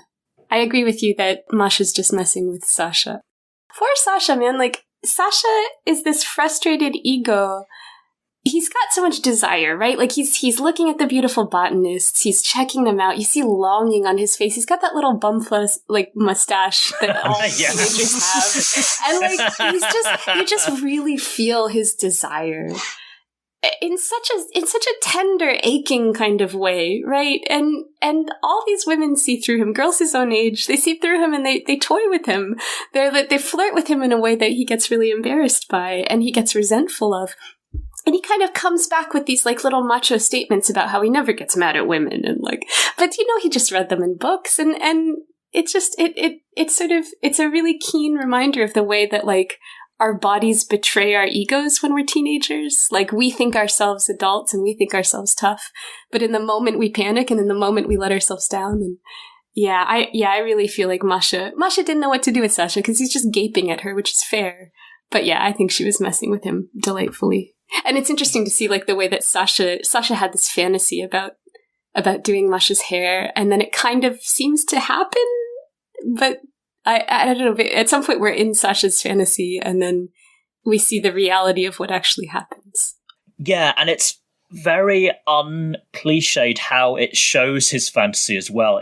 I could be wrong, but I think that's one of the few bits early on where the music drops out and it just goes totally silent and we just see him imagining, smelling her hair in this slightly creepy way. That's kind of is on the one hand kind of romantic, but also kind of you don't know this girl, really. So Masha does seem to be getting a kick out of... She is way out of Sasha's league, and she knows it, and she seems to be enjoying just the kind of yeah, I see the way that you're looking at me, Sasha, but I am having none of it. But at the same time, I'm gonna I'm not just gonna go away. I'm just gonna stay here and tease you in this sort of talking to you in this kind of I don't know, this sort of slightly sickly sweet patronizing voice. And she's talking about how I'm in university and how you've grown since the last time I saw you. And it's just it's absolutely the last thing that he wants is to be reminded of how he's still kind of a kid and she's further to being an adult than he is. Yeah, it's so funny how the sound drops away when it seems like the emotions are the most intense in this film, when Sasha's getting ready to jump over that thing in front of everybody in the schoolyard, or when Yevgeniya reads the letter for the first time. And Muratova, I think, is showing us the way that language gets co-opted by the totalitarian state and how it kind of loses meaning, especially at a time when there's this great disillusionment with values and ideas that were once sort of triumphed and trumpeted. The totalitarian state kind of leeches language of its meaning. And it also doesn't allow the kind of language that could convey alienation, that could convey this experience of being lost and being frustrated by a stagnant world. Any language that could convey those feelings, any language that could convey an existential crisis, wouldn't be allowed on screen. So she doesn't even give us music, she just cuts out. I think that's much more pronounced in The Long Farewell than it is in Brief Encounters. Yeah, another film where music plays a real key part. And it was interesting to be able to hear American rock and roll and British rock and roll in the film. I was like, oh, okay. And there's even people speaking English towards the end of the movie. I was like, well, this is interesting. I didn't expect to hear English in any of these films ever. Oh, and you hear Yevgeniya singing painfully in English. I just found that so awkward because she's flirting so hard with that guy that it's just it's just I just found it a bit cringeworthy. There's a lot of cringe in this movie. There's a lot of cringe. It's almost like Alan Partridge levels of cringe at times. Before we get away from Masha and Sasha, there's just this moment where, like, Masha's been messing with him. She's like, okay, I guess he's not going to talk to me. And she gets up and she leaves. And Sasha sees that she left her hair ribbon. And he, like, slowly picks it up and walks away. And he tucks it into the inside pocket of his coat. And the sound of the waves get really heightened, like it's his blood flowing or something. But I was also like, oh, the amphibian man. It's just like Gianna. Like, yeah, aw, that's a nice little tie-in with the beginning and the end of Soviet month, I thought. Yeah, super serendipitous, right? Yeah, I don't know what it is about the ground in this film, because there's a shot of the ground. There's the close-ups of Yevgeniya as she's switching shoes towards the beginning of the film after they've gone to that, I guess, greenhouse or whatever. And then there's the ribbon that you're talking about. There's a few other shots of the ground throughout here, and I'm just like, oh, okay. So it would seem like an unusual choice that they kept going to that. Speaking of unusual choices and shoes, there's also the bit where Yevgeniya decides to play fetch with that dog in her nice shoes. I was quite surprised. On the one hand, she's not favoured enough by the government to live in a more than one room apartment, but yeah, apparently she has enough money to be very lackadaisical about her nice clothes. I totally get Gianna. She needs something to happen. She has too many feelings for this stagnant, grounded world. And I think these shots of the ground really show us that the world is kind of stalling. It's grinding to a halt. It's really stagnant. But yeah, she's like, I really identify with her having too much to say, too many things. Like, she just has to make something happen. And these characters are painful in films. I thought about Gina Rowland's characters. I've rarely seen a film about a tightly wound person about to snap that resonated as much with me as Gianna in this movie. And I worry about her. I worry about her and Sasha still. But yeah, that thing with the shoes, yeah, it's embarrassing and it's ridiculous and it's funny. There's also that line about how I'm guessing it was supposed to be Leo Tolstoy, but in my subtitles it said Lev Tolstoy walked barefoot and he lived till 90. It's that man that she's flirting heavily with, the one with the bow and arrow. And I'm still trying to figure out what the relationship is with this guy. Nikolai Sergeyevich, he's this guest so they're at a sanatorium by the sea that like some friends of Yevgeniya are taking care of and kind of like house sitting in. And so they have this like big lunch party. And Nikolai Sergeyevich is just like some guest there, but he's flirting heavily on Yevgeniya, and Zhenya's kind of like responding in her way. But it's hard to know how much she likes him because she's always kind of just like going around chatting and being flirty at a cocktail party. Like whether she's with her son at her dad's grave, like, you know, wherever she is, she's kind of just this bubbly person. I didn't know how much she really was attracted to him. Yeah, whether she's just fulfilling the role that she feels like she has to perform in that situation to be kind of sparkly and effervescent, even if it's, you know, quite forced. The point of having Nikolai Sergeyevich is that later on we see them try to go on a date, and Yevgeniya ends it early in a fluster because she's just found out that Sasha's about to move away to be with his dad. And the point of these interludes is to show that for Yevgeniya, it's the prospect of losing her family, it's the prospect of losing Sasha, not the absence of men that is tearing her apart. This is important because single older women at the time, especially independent women with educations and careers, were really being villainized as kind of sexually ravenous people who were unnatural, too masculinized to fit into normal families and ended up ruining normal families. But here we see Yevgeniya kind of interested in this guy, but ending up just brushing him off because she's concerned about Sasha. Like, Sasha's really the man in her life that she cares about losing at this point. Yeah, and she doesn't seem to have any meaningful friendships, either with men or with women, at least that I could tell from this film. And it seems almost as a result of her loneliness that she is putting so much like emotional freight onto her relationship with Sasha, and the very act of doing that is just becoming so overbearing that Sasha's just like, yeah, I'm going to go live with my dad.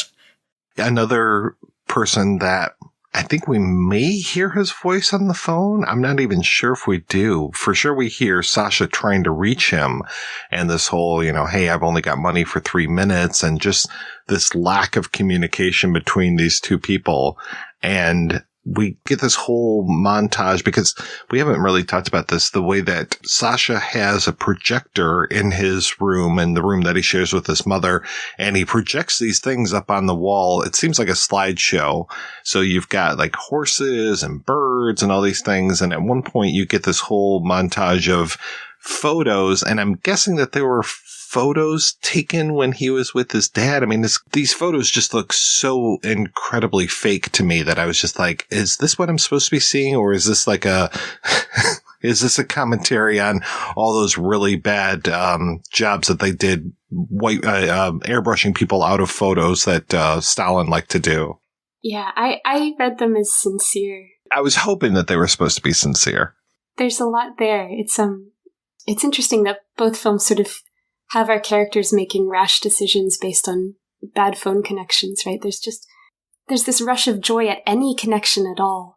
And it goes to our characters' heads and they make these decisions. And even when characters are together, they're usually not looking at each other. Like even when Sasha and his mom are in their same apartment, they're side by side, or she's looking at him through opera glasses, or there's a mirror intervening.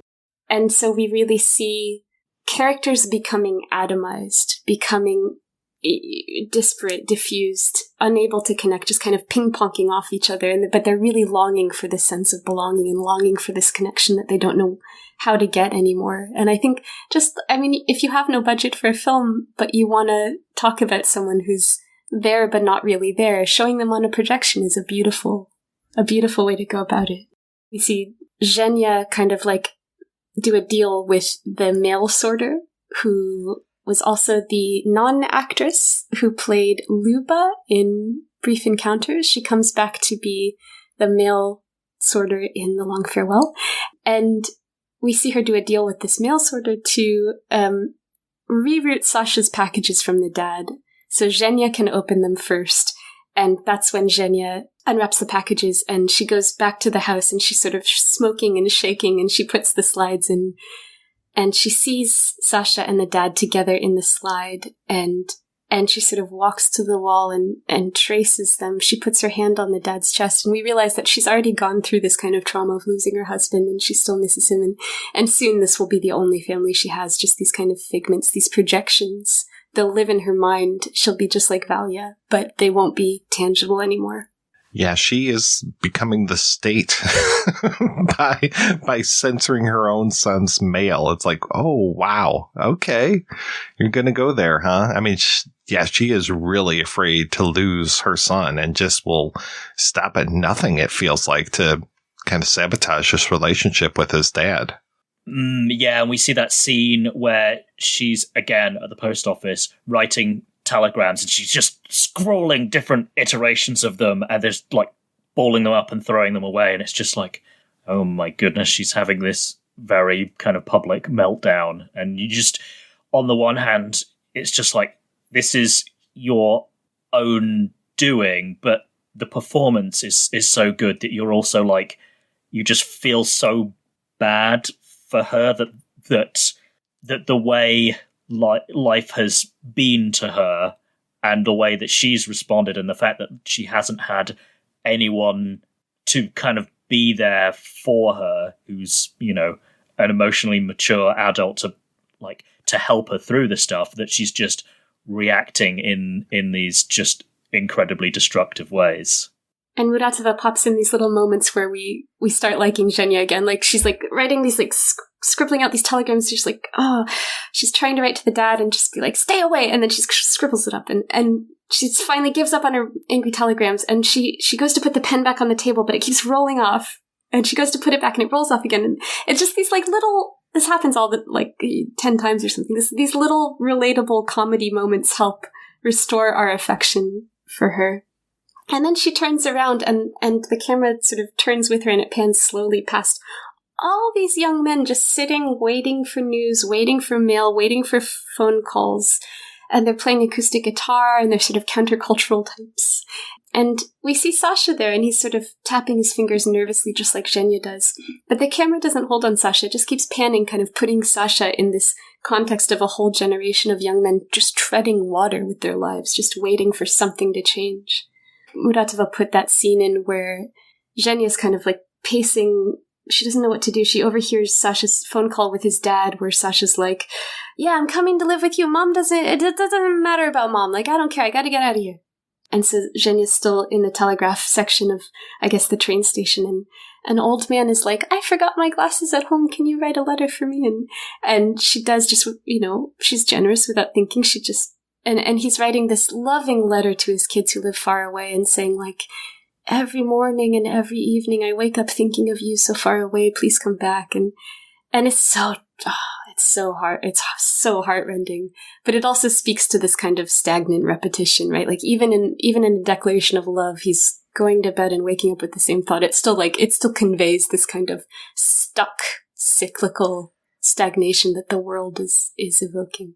But also this kind of overbearingness of the, like it's clearly sincere and heartfelt, but also it's so incredibly emotionally manipulative. It's like, look how bad you're making me feel by being so far away, which you kind of get, but you also wonder, why is it that his kids never visit? Like, that's not, I mean, maybe that is just they're selfish, but it is also possible that he's kind of like the ghost of Christmas future in kind of like in relation to Yevgeniya. This is what lies ahead for her. We should say, too, that the father, I want to say, is an archaeologist. So not a geologist, but an archaeologist. So he also is rootless and also going around the countryside and doing these things. Also kind of a very adventurous, I mean, obviously Indiana Jones. He could be living in Indiana Jones' life. We don't know. And it's sort of funny to think about this film as like an alternate future for the Brief Encounters people. Like, we have this sort of spinning, active, independent woman and this, as you say, kind of rootless man. And like, what if Valia and Maxim did have a kid? Like, is this what would have happened? You know, like, would she be raising it and would he still be off? And these films are so linked, man. But Valia just has, even though she is so busy and stressed and tired, she still has an element of chill about her. Like, she seems like she would be nice to spend time with, whereas Yevgeniya, I feel sorry for her, but at the same time, not so sorry for her that I would want to spend more than 5 minutes with her. I mean, it's not easy. It's not easy to be a single mom in Soviet life. Like, it sounds like, from what I've read, and I guess maybe it'll suck the humor out of you. Yeah, maybe I am being way too harsh on her. I don't think so. I don't think that at all. Though I know the censors were complaining, what has this poor woman done? She's trying to raise her son. She's trying to do the right thing. And why are you making fun of her? And they did not like the way that Yevgeniya was being treated in the script.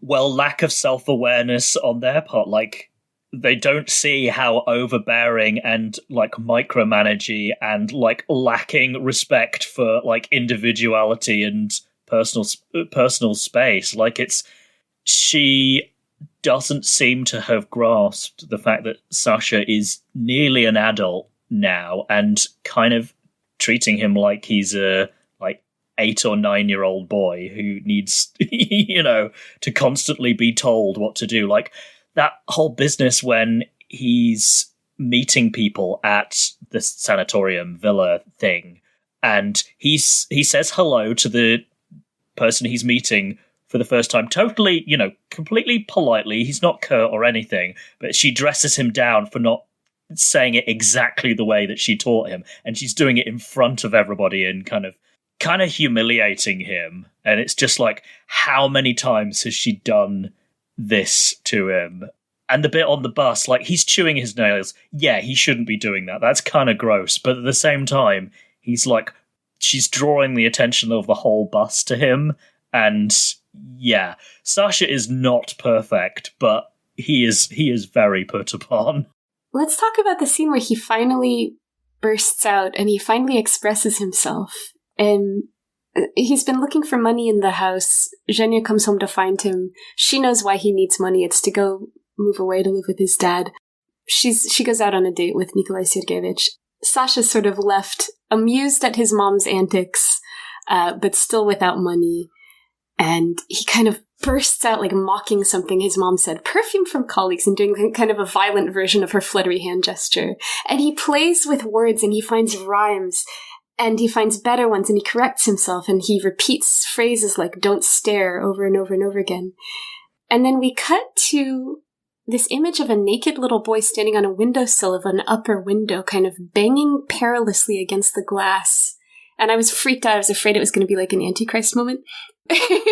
But I think it's really a metaphor for Sasha, who's trying to break free from his mom, but also still very vulnerable, very sensitive with his kind of fragile teenage ego. This way that he can only let loose in rhyme, in poetry. It sort of expresses this alienation from the environment and from each other and from our means of communication. That's a dominant feature of stagnation cinema anyway, but it's something that Muratova, maybe more than anyone, really expresses by showing everyday language as incongruous with feelings and inept to convey them. This one was a tough watch, I have to say. Just because of those moments that you're talking about with her embarrassing him and him, mocking her. I mean, this was not an easy film, and I can see why the censors really took umbrage with it. But weird things like she shouldn't be a typist, she should be a translator. Like, by upping her station, I guess it makes it better or something. I'm like, why? Why is this that you have to, like, these choices that they made to futz with the film seemed very odd. Or like, what was it? They made her shoot a scene of Yevgeniya offering to help out a girl find an apartment. Is that right? She finds Tatiana. Tatiana's like this, like, kind of like Lou Reed character. She's like this, like, great countercultural badass teen girl whom I love with all my heart. She's someone I would be friends with. But so Yevgeniya gets her a job at somewhere in her office, and we see her being like, yes, she's very polite and responsible. Meanwhile, Tatiana's just like spinning around on an office chair, making little like jet sounds. Like, yeah. But yeah, so I think they wanted to see Yevgeniya or Zhenya get Tatiana a job because they wanted the film to be more cheerful and optimistic about the potential for advancement in Soviet society. They wanted her to cut other scenes, apparently, that expressed restlessness and meaninglessness and nervous tension. But, like, that's the whole film, man. Like, what? Like, so from what I understood, like, Muratova made some light changes, but essentially sticks to her guns and finishes the film. But someone at the Odessa studio is, like, determined to tighten restrictions on filmmakers. And this film was finished and it dropped into their lap like a present. They don't just report the film as inappropriate, they actually send copies to the heads of the Central Committee of the Soviet Union, who are all at their fancy dachas because it's the summertime. So they're like, just imagine, like, the heads of state watching this film in their dachas. Like, and, like, so they have big objections, but their main objection is not ideological. It's an objection about the form of the film, the combination of fantasy and reality, like when Sasha kisses Masha's hair. Maybe we should talk a tiny bit about why the form is a problem. So Brief Encounters is withheld from audiences because of the director's political unreliability and its incompatibility with the aesthetic canons of socialist realism. And socialist realism refers to the set of standards that all forms of art had to reflect in the Soviet Union from 1934 to 1991 when it collapsed, right? And so socialist realism, it isn't really realism. It insists that artists show this glorified Soviet life, not reality as it is, but as it ought to be. And it's this kind of magical thinking, but it also mandates that stories are instructional, so they have clear heroes and villains, a linear chronological structure so that everyone knows what's right and wrong, who's punished and rewarded, and why. And so the censors and critics really had a problem with Muratova failing to approach situations in her film linearly from a party-minded position, and they objected to the material being able to be interpreted in various ways. So the Central Committee of the Soviet Union sees this film, The Long Farewell, at their dachas, and then they write a letter to the Ukraine Cinema Board And then the head of this committee, the head of the Ukrainian cinema committee, is fired because they allowed this film to even get made. The Long Farewell is banned, and no copies are printed, and no one who worked on it is paid. And Kira Muratova is disqualified. Like, she's not allowed to direct anymore. She demands that the Odessa studio give her other work, and they send her a list of vacancies, which begins with a cleaner and a gardener's assistant. And so she takes those two jobs because she just hates bureaucracy. So she's a little bit of Maxim at the end as well. Yeah, and on the cans of the print, they apparently chalked "not for distribution," just in case there's any ambiguity. If you find these lying around, don't give them to anyone. If you made this movie in Hollywood and then handed it over, and you could somehow get away with, doing it under the producer's radar, and then handed it to them and went, "What do you think?" They were like, you think people will see this? It's really good, but it is, as you said, Mike, it is a hard watch in a way that Brief Encounters, I wouldn't say is easy, but it's smoother, whereas this is just maximum levels of jagged. Even the editing, there's so many smash cuts on this one, going from that thumping but melancholic piano to then suddenly cutting to another scene without any kind of tapering off. It's just crunch. I can see why it didn't go down smoothly. Well, what's interesting is during the 16 years that it's withheld from release, The Long Farewell was still regularly shown, I imagine secretly, to students at Vik, at the main Soviet film school in Moscow, where it influences a whole generation of Soviet filmmakers. And as late as 1998, apparently an informal poll of Vik students, by a large margin, voted this one of the best Soviet films. And I've heard anecdotally that the final scene of The Long Farewell is still shown to students today. That end scene, you're talking about montage. Oh, man, you are almost drunk with the way that the camera's moving and the way that we are cutting. And I mean, it's a breakdown. She basically has a breakdown at the end of this film. It's really tough to watch. It's at a big party for her office. Yevgeniya was passed over for a job interpreting for a foreign delegation earlier in the film. At the end of the day, it turns out the guy they passed her over for now can't do it, so she has to interpret at this big party. Kind of like that speech that is being written because the other people had to turn it, they had to pass it over. Yeah, I love how women in this film are the shock absorbers of ineptitude. And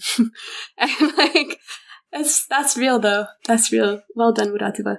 But yeah, so it's this black tie party, and it feels a little bit Fellini to me. And Fellini was a huge hero of sort of dissident Soviet filmmakers. And Sasha's there, and Yevgeniya spots him, but then Sasha hides from his mom, and so Yevgeniya kind of goes on this rampage with her friends trying to find Sasha, and they finally find him, and she introduces him to all her friends and the higher ups, and she treats him like a little boy, and she finally drags him to where they're meant to sit to watch this stage show, and someone is sitting in Yevgeniya's seat, and this whole time Yevgeniya's come around to the idea of Sasha leaving. She's depressed, she's frozen inside, she's panicking, but she's not outwardly stopping him. She's helping him pack, trying to find the suitcase for him.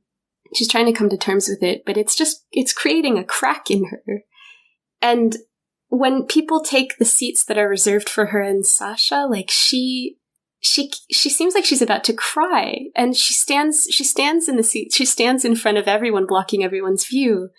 And Sasha keeps saying, Mom, it's okay. And he keeps trying to pull her away back down the aisle. But as soon as he lets go of her hand, Yevgeniya, holding back tears, walks back and stands where she's meant to stand, where her seat is on principle. And this happens a few times. And I just feel like her job has been undermined. She's lost her husband. Now she's losing her son to her husband.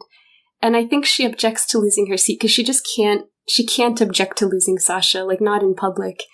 And she's struggling to keep control over this, last paltry thing that is left to her. This last thing she can give Sasha a good view. We just heard her say, oh, what can I offer him here? That's why he's going, ha ha ha. And Sasha finally keeps a hold of Yevgeniya's hand and succeeds at leading her away. And they almost run away down this long aisle they pass really close to the camera, and we see Zhenya's face just crumple like a little kid, like embarrassed and overwhelmed because she's made a scene, and there's just tears streaming down her face. And we see Sasha's face in close-up too, and he's really thoughtful and profoundly sad, but he has like a new sense of resolve, as if he's just realized something important.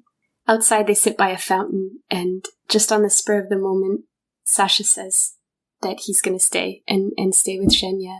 And it seems like another kind of snap decision to stay together in an unhealthy relationship, because you're longing, because you have this love that is so hard to express and so hard to hang on to. And just like Valia and Maxim staying together, it seems like this is an unhealthy cycle destined to repeat. And so people are again stuck in this kind of cyclical, entrenched, frustrating thing out of love. I almost thought at first that we were looking at another mother and son, because I didn't realize that awful wig that she's wearing. And then that comes off, the eye makeup when she's freaking out. I mean, she looks really rough at the end of this film. And my God, does it just end? It just smashes to, Allie, you mentioned smash cuts. It smashes to the end title card. I'm like, whoa, okay, that was fast. That I was hoping for a little bit more resolution, but it kind of just shows me, nope, we're just ending the story right here. Sorry, but that's the way that it goes, because again, keeping you on edge, keeping you uncomfortable. One of the words Jane Taubman used about Muratova was unsentimental. It's like, yeah, she does not have time for like, oh yeah, that was rough, but we'll pat you on the back and make you feel better. It's like, nope, go away and think about what you've just seen. Yeah, and I think that's really true, though, and that's something that I notice about a lot of Soviet dissident filmmakers, and especially Soviet dissident auteurs like Alexei German and Alan Klimov, is they do get like progressively more sour and difficult to watch and in your face, and it's because every opportunity to make a film is getting taken away from them by this totalitarian state, right? And so you're increasingly frustrated. And this might be the last thing you get to make, and you want to show people how horrible the world is and how much resistance there is to any momentum and any creativity and any innovation. And like, yeah, it's worth sticking with these directors, but it does get increasingly uncomfortable until by the end, in the Putin era, Alexei German is just like throwing shit in your face, literally. I would say to people, give Brief Encounters a shot, and if you like it, then try Long Farewells, but probably don't do it the other way around. Should we talk about like what happened to Muratova after her credentials get revoked? Okay, she's working on jobs. She's like helping to write some scripts. She gets the chance to direct on her own again in 1978 to make Getting to Know the Big Wide World, which also stars Nina Ruslanova, who plays Nadia in Brief Encounters, and is just an amazing actor. Like, if you can see her in anything, you should. And she was also in a lot of Alexei German's films, like My Friend Ivan Lapshin, and she revises that role in Kristalliev My Car. And she's just unbelievable. She gets incredibly expressive the older she gets. Ruslanova is like one of my favorite actors, and you should just see her. But anyway, back to Muratova. In May 1986, the winds of change, of openness, glasnost, and restructuring, perestroika, are in the air, and the Union of Soviet Filmmakers, with heavy involvement from Alan Klimov, forms a conflicts commission to kind of release from jail these films that had been shelved over the past 3 decades. And they kind of do like an appeals court for these films and look at the reasons why they were banned, and then whether or not they can be released now in this kind of new atmosphere of openness. And one of the first films to be reviewed by the commission are Brief Encounters and The Long Farewell. And Muratova had been perceptive enough and determined enough to capture the sense of entropy that would increasingly dominate Soviet life into the 80s, so that when these films finally get released by the commission and people finally see them, they're shocked at how relevant they seem and how fresh and how ahead of their time they feel. These films get kind of shown and well received in Europe and the US as well, and Muratova is invited to speak about them and like sit on juries at festivals all over the world. There's a retrospective of her work in France, and The Long Farewell wins the Fepresis award at the 1987 Locarno Festival. And then 2 years later, in 89, Muratova makes Asthenic Syndrome, which, if you think The Long Farewell is difficult, like Asthenic Syndrome is gonna... It's bristling, it's sour, it's all about an apathetic civilization in its death throes, basically, and it causes this kind of international sensation. But the Soviet government holds Muratova up as a poster girl for glasnost. Muratova said, "They started to make use of me for their own profit. They said, look how bad it was for Muratova and how good it has become for her. So anyone who thinks things are still bad can just shut up." And so, which I can tell she was thrilled about by her recollection of that. Yeah, and like the state sends her on this like big speaking tour of American universities with Alexei German and Alexander Sokolov. So anyway, the Soviet Union dissolves, and Muratova's still in Ukraine. There's a lot less interest in Russian language cinema. Ukraine is pretty impoverished at this point. Funding is dwindling. But still, between 1991 and 2005, Muratova made 6 feature films and 1 short, and her work got increasingly aesthetically and thematically challenging. She's really interested in like repetition and mannerism and ornamentation, and everything's imbued with her characteristic caustic humor. And she discovers Renata Litvinova, who becomes a filmmaker and who's still working and very famous and interesting. There's a lot of argument about Muratova as a filmmaker and sort of labels, like, is she Ukrainian, is she Soviet, is she Russian because she spoke Russian and her characters speak Russian?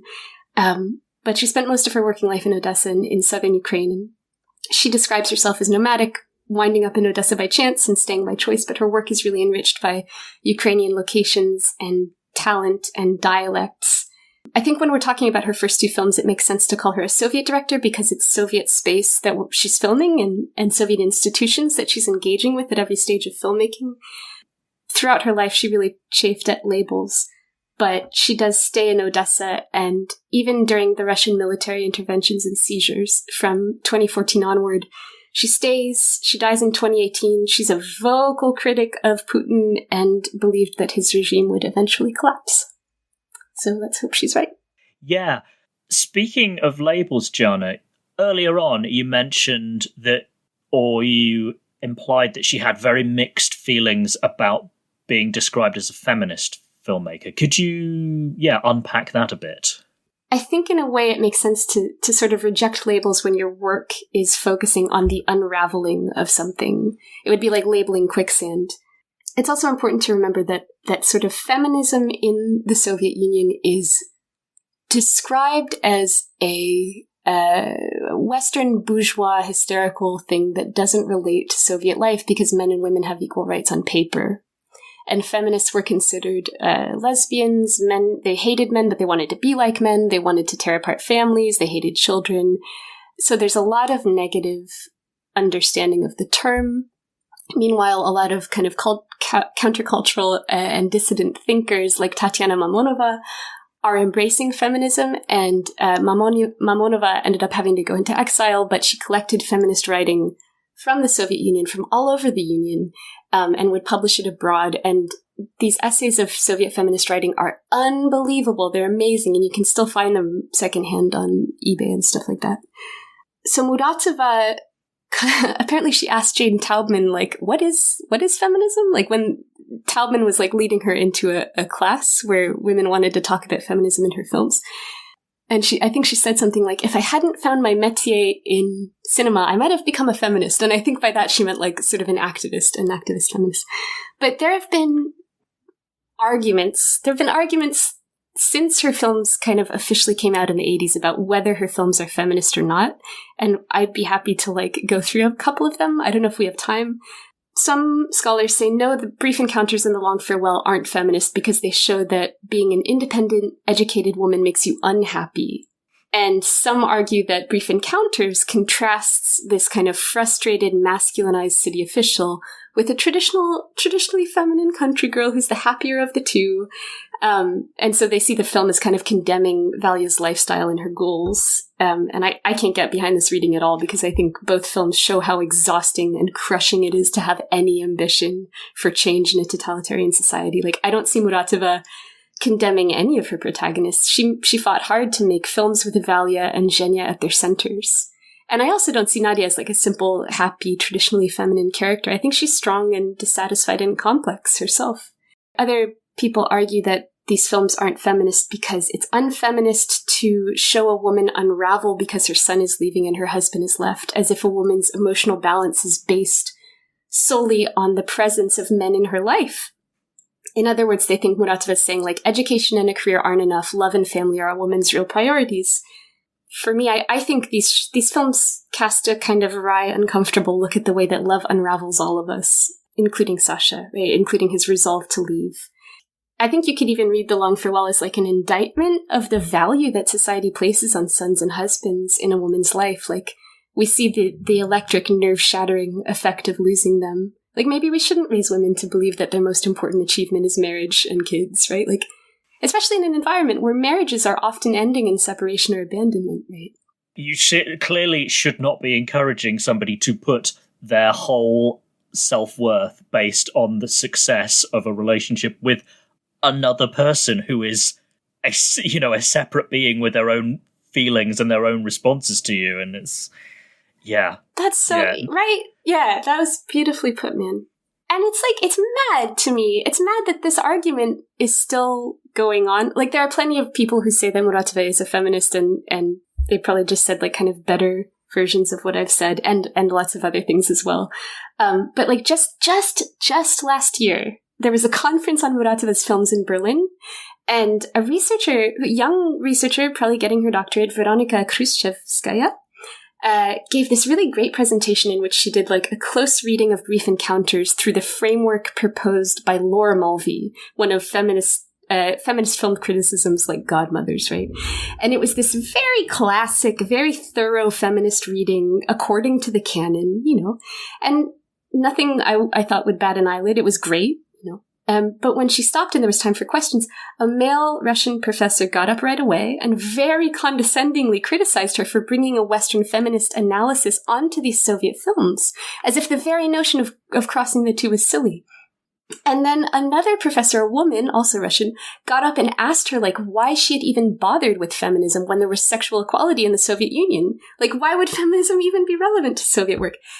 And then a third professor spoke up and like totally defended the presenter and criticized the first two for their backward attitude, though she put it more eloquently than that. But I think this really speaks to how resistant to feminist criticism so many scholars still are.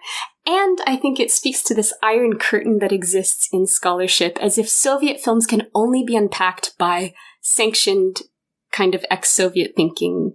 If you're from the West, you shouldn't even bother. And I also think there's a resistance to approaching Soviet cinema from the West as well, like as if all films produced in a Soviet space are somehow like unintelligible or would require 12 years of research to even look at, right? And this attitude is so unfortunate because it's nationalistic, first of all, and it freezes these films in time and space, and it prevents kind of evolutions in film theory from breathing new life into these films as they do with other films, right? And so that's why I'm so glad that you guys make the work that you do, and that you're willing to go here, Mike, and that you have your podcast, Ali, too, because it really keeps these films alive and keeps them interesting. All right, guys, let's go ahead and take a break, and we're going to play a preview for next week's show. He's a man's man. He's a ladies' man. He's a family man. He's a sailor man.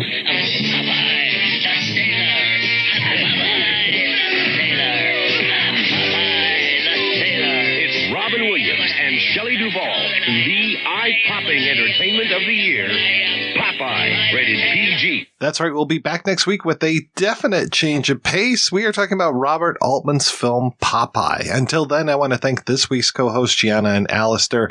So, Gianna, we've been talking all month, but for the folks at home, the ones in the cheap seats, what are you working on lately? I love the cheap seats. I'm I'm at a real turning point. I'm going back to school in September. I'll be looking for work soon. And right now I'm just deciding which of my many film research projects to start on next. And Allie, how about yourself? So besides my show, Russophiles Unite, where I talk about Russian and Soviet films, I've also done a whole bunch of different guest appearances, including the various iterations of Spencer Seams and Joel Torres's shows. Most recently, Shoot the Piano Player, which is looking at French New Wave films. So I was on an episode. They kind of shoehorned Monsieur Hulot's Holiday into the sort of New Wave theme of their show so that I could be on and talk about that, which was an absolute blast. So I would encourage people to seek that one out. Very cool. Well, thank you guys so much for being on this whole month of talking about Soviet cinema. This has been a real pleasure. Oh, thank you so much, Mike. And thanks to everybody for listening. Thanks especially to our Patreon community. If you want to join the community, visit patreon.com/projection booth. Every donation we get helps the projection booth take over the world. Охота на волков. Рвусь из сил, из всех сухожилий. Но сегодня, опять как вчера, обложили меня, обложили, гонят весело на номера.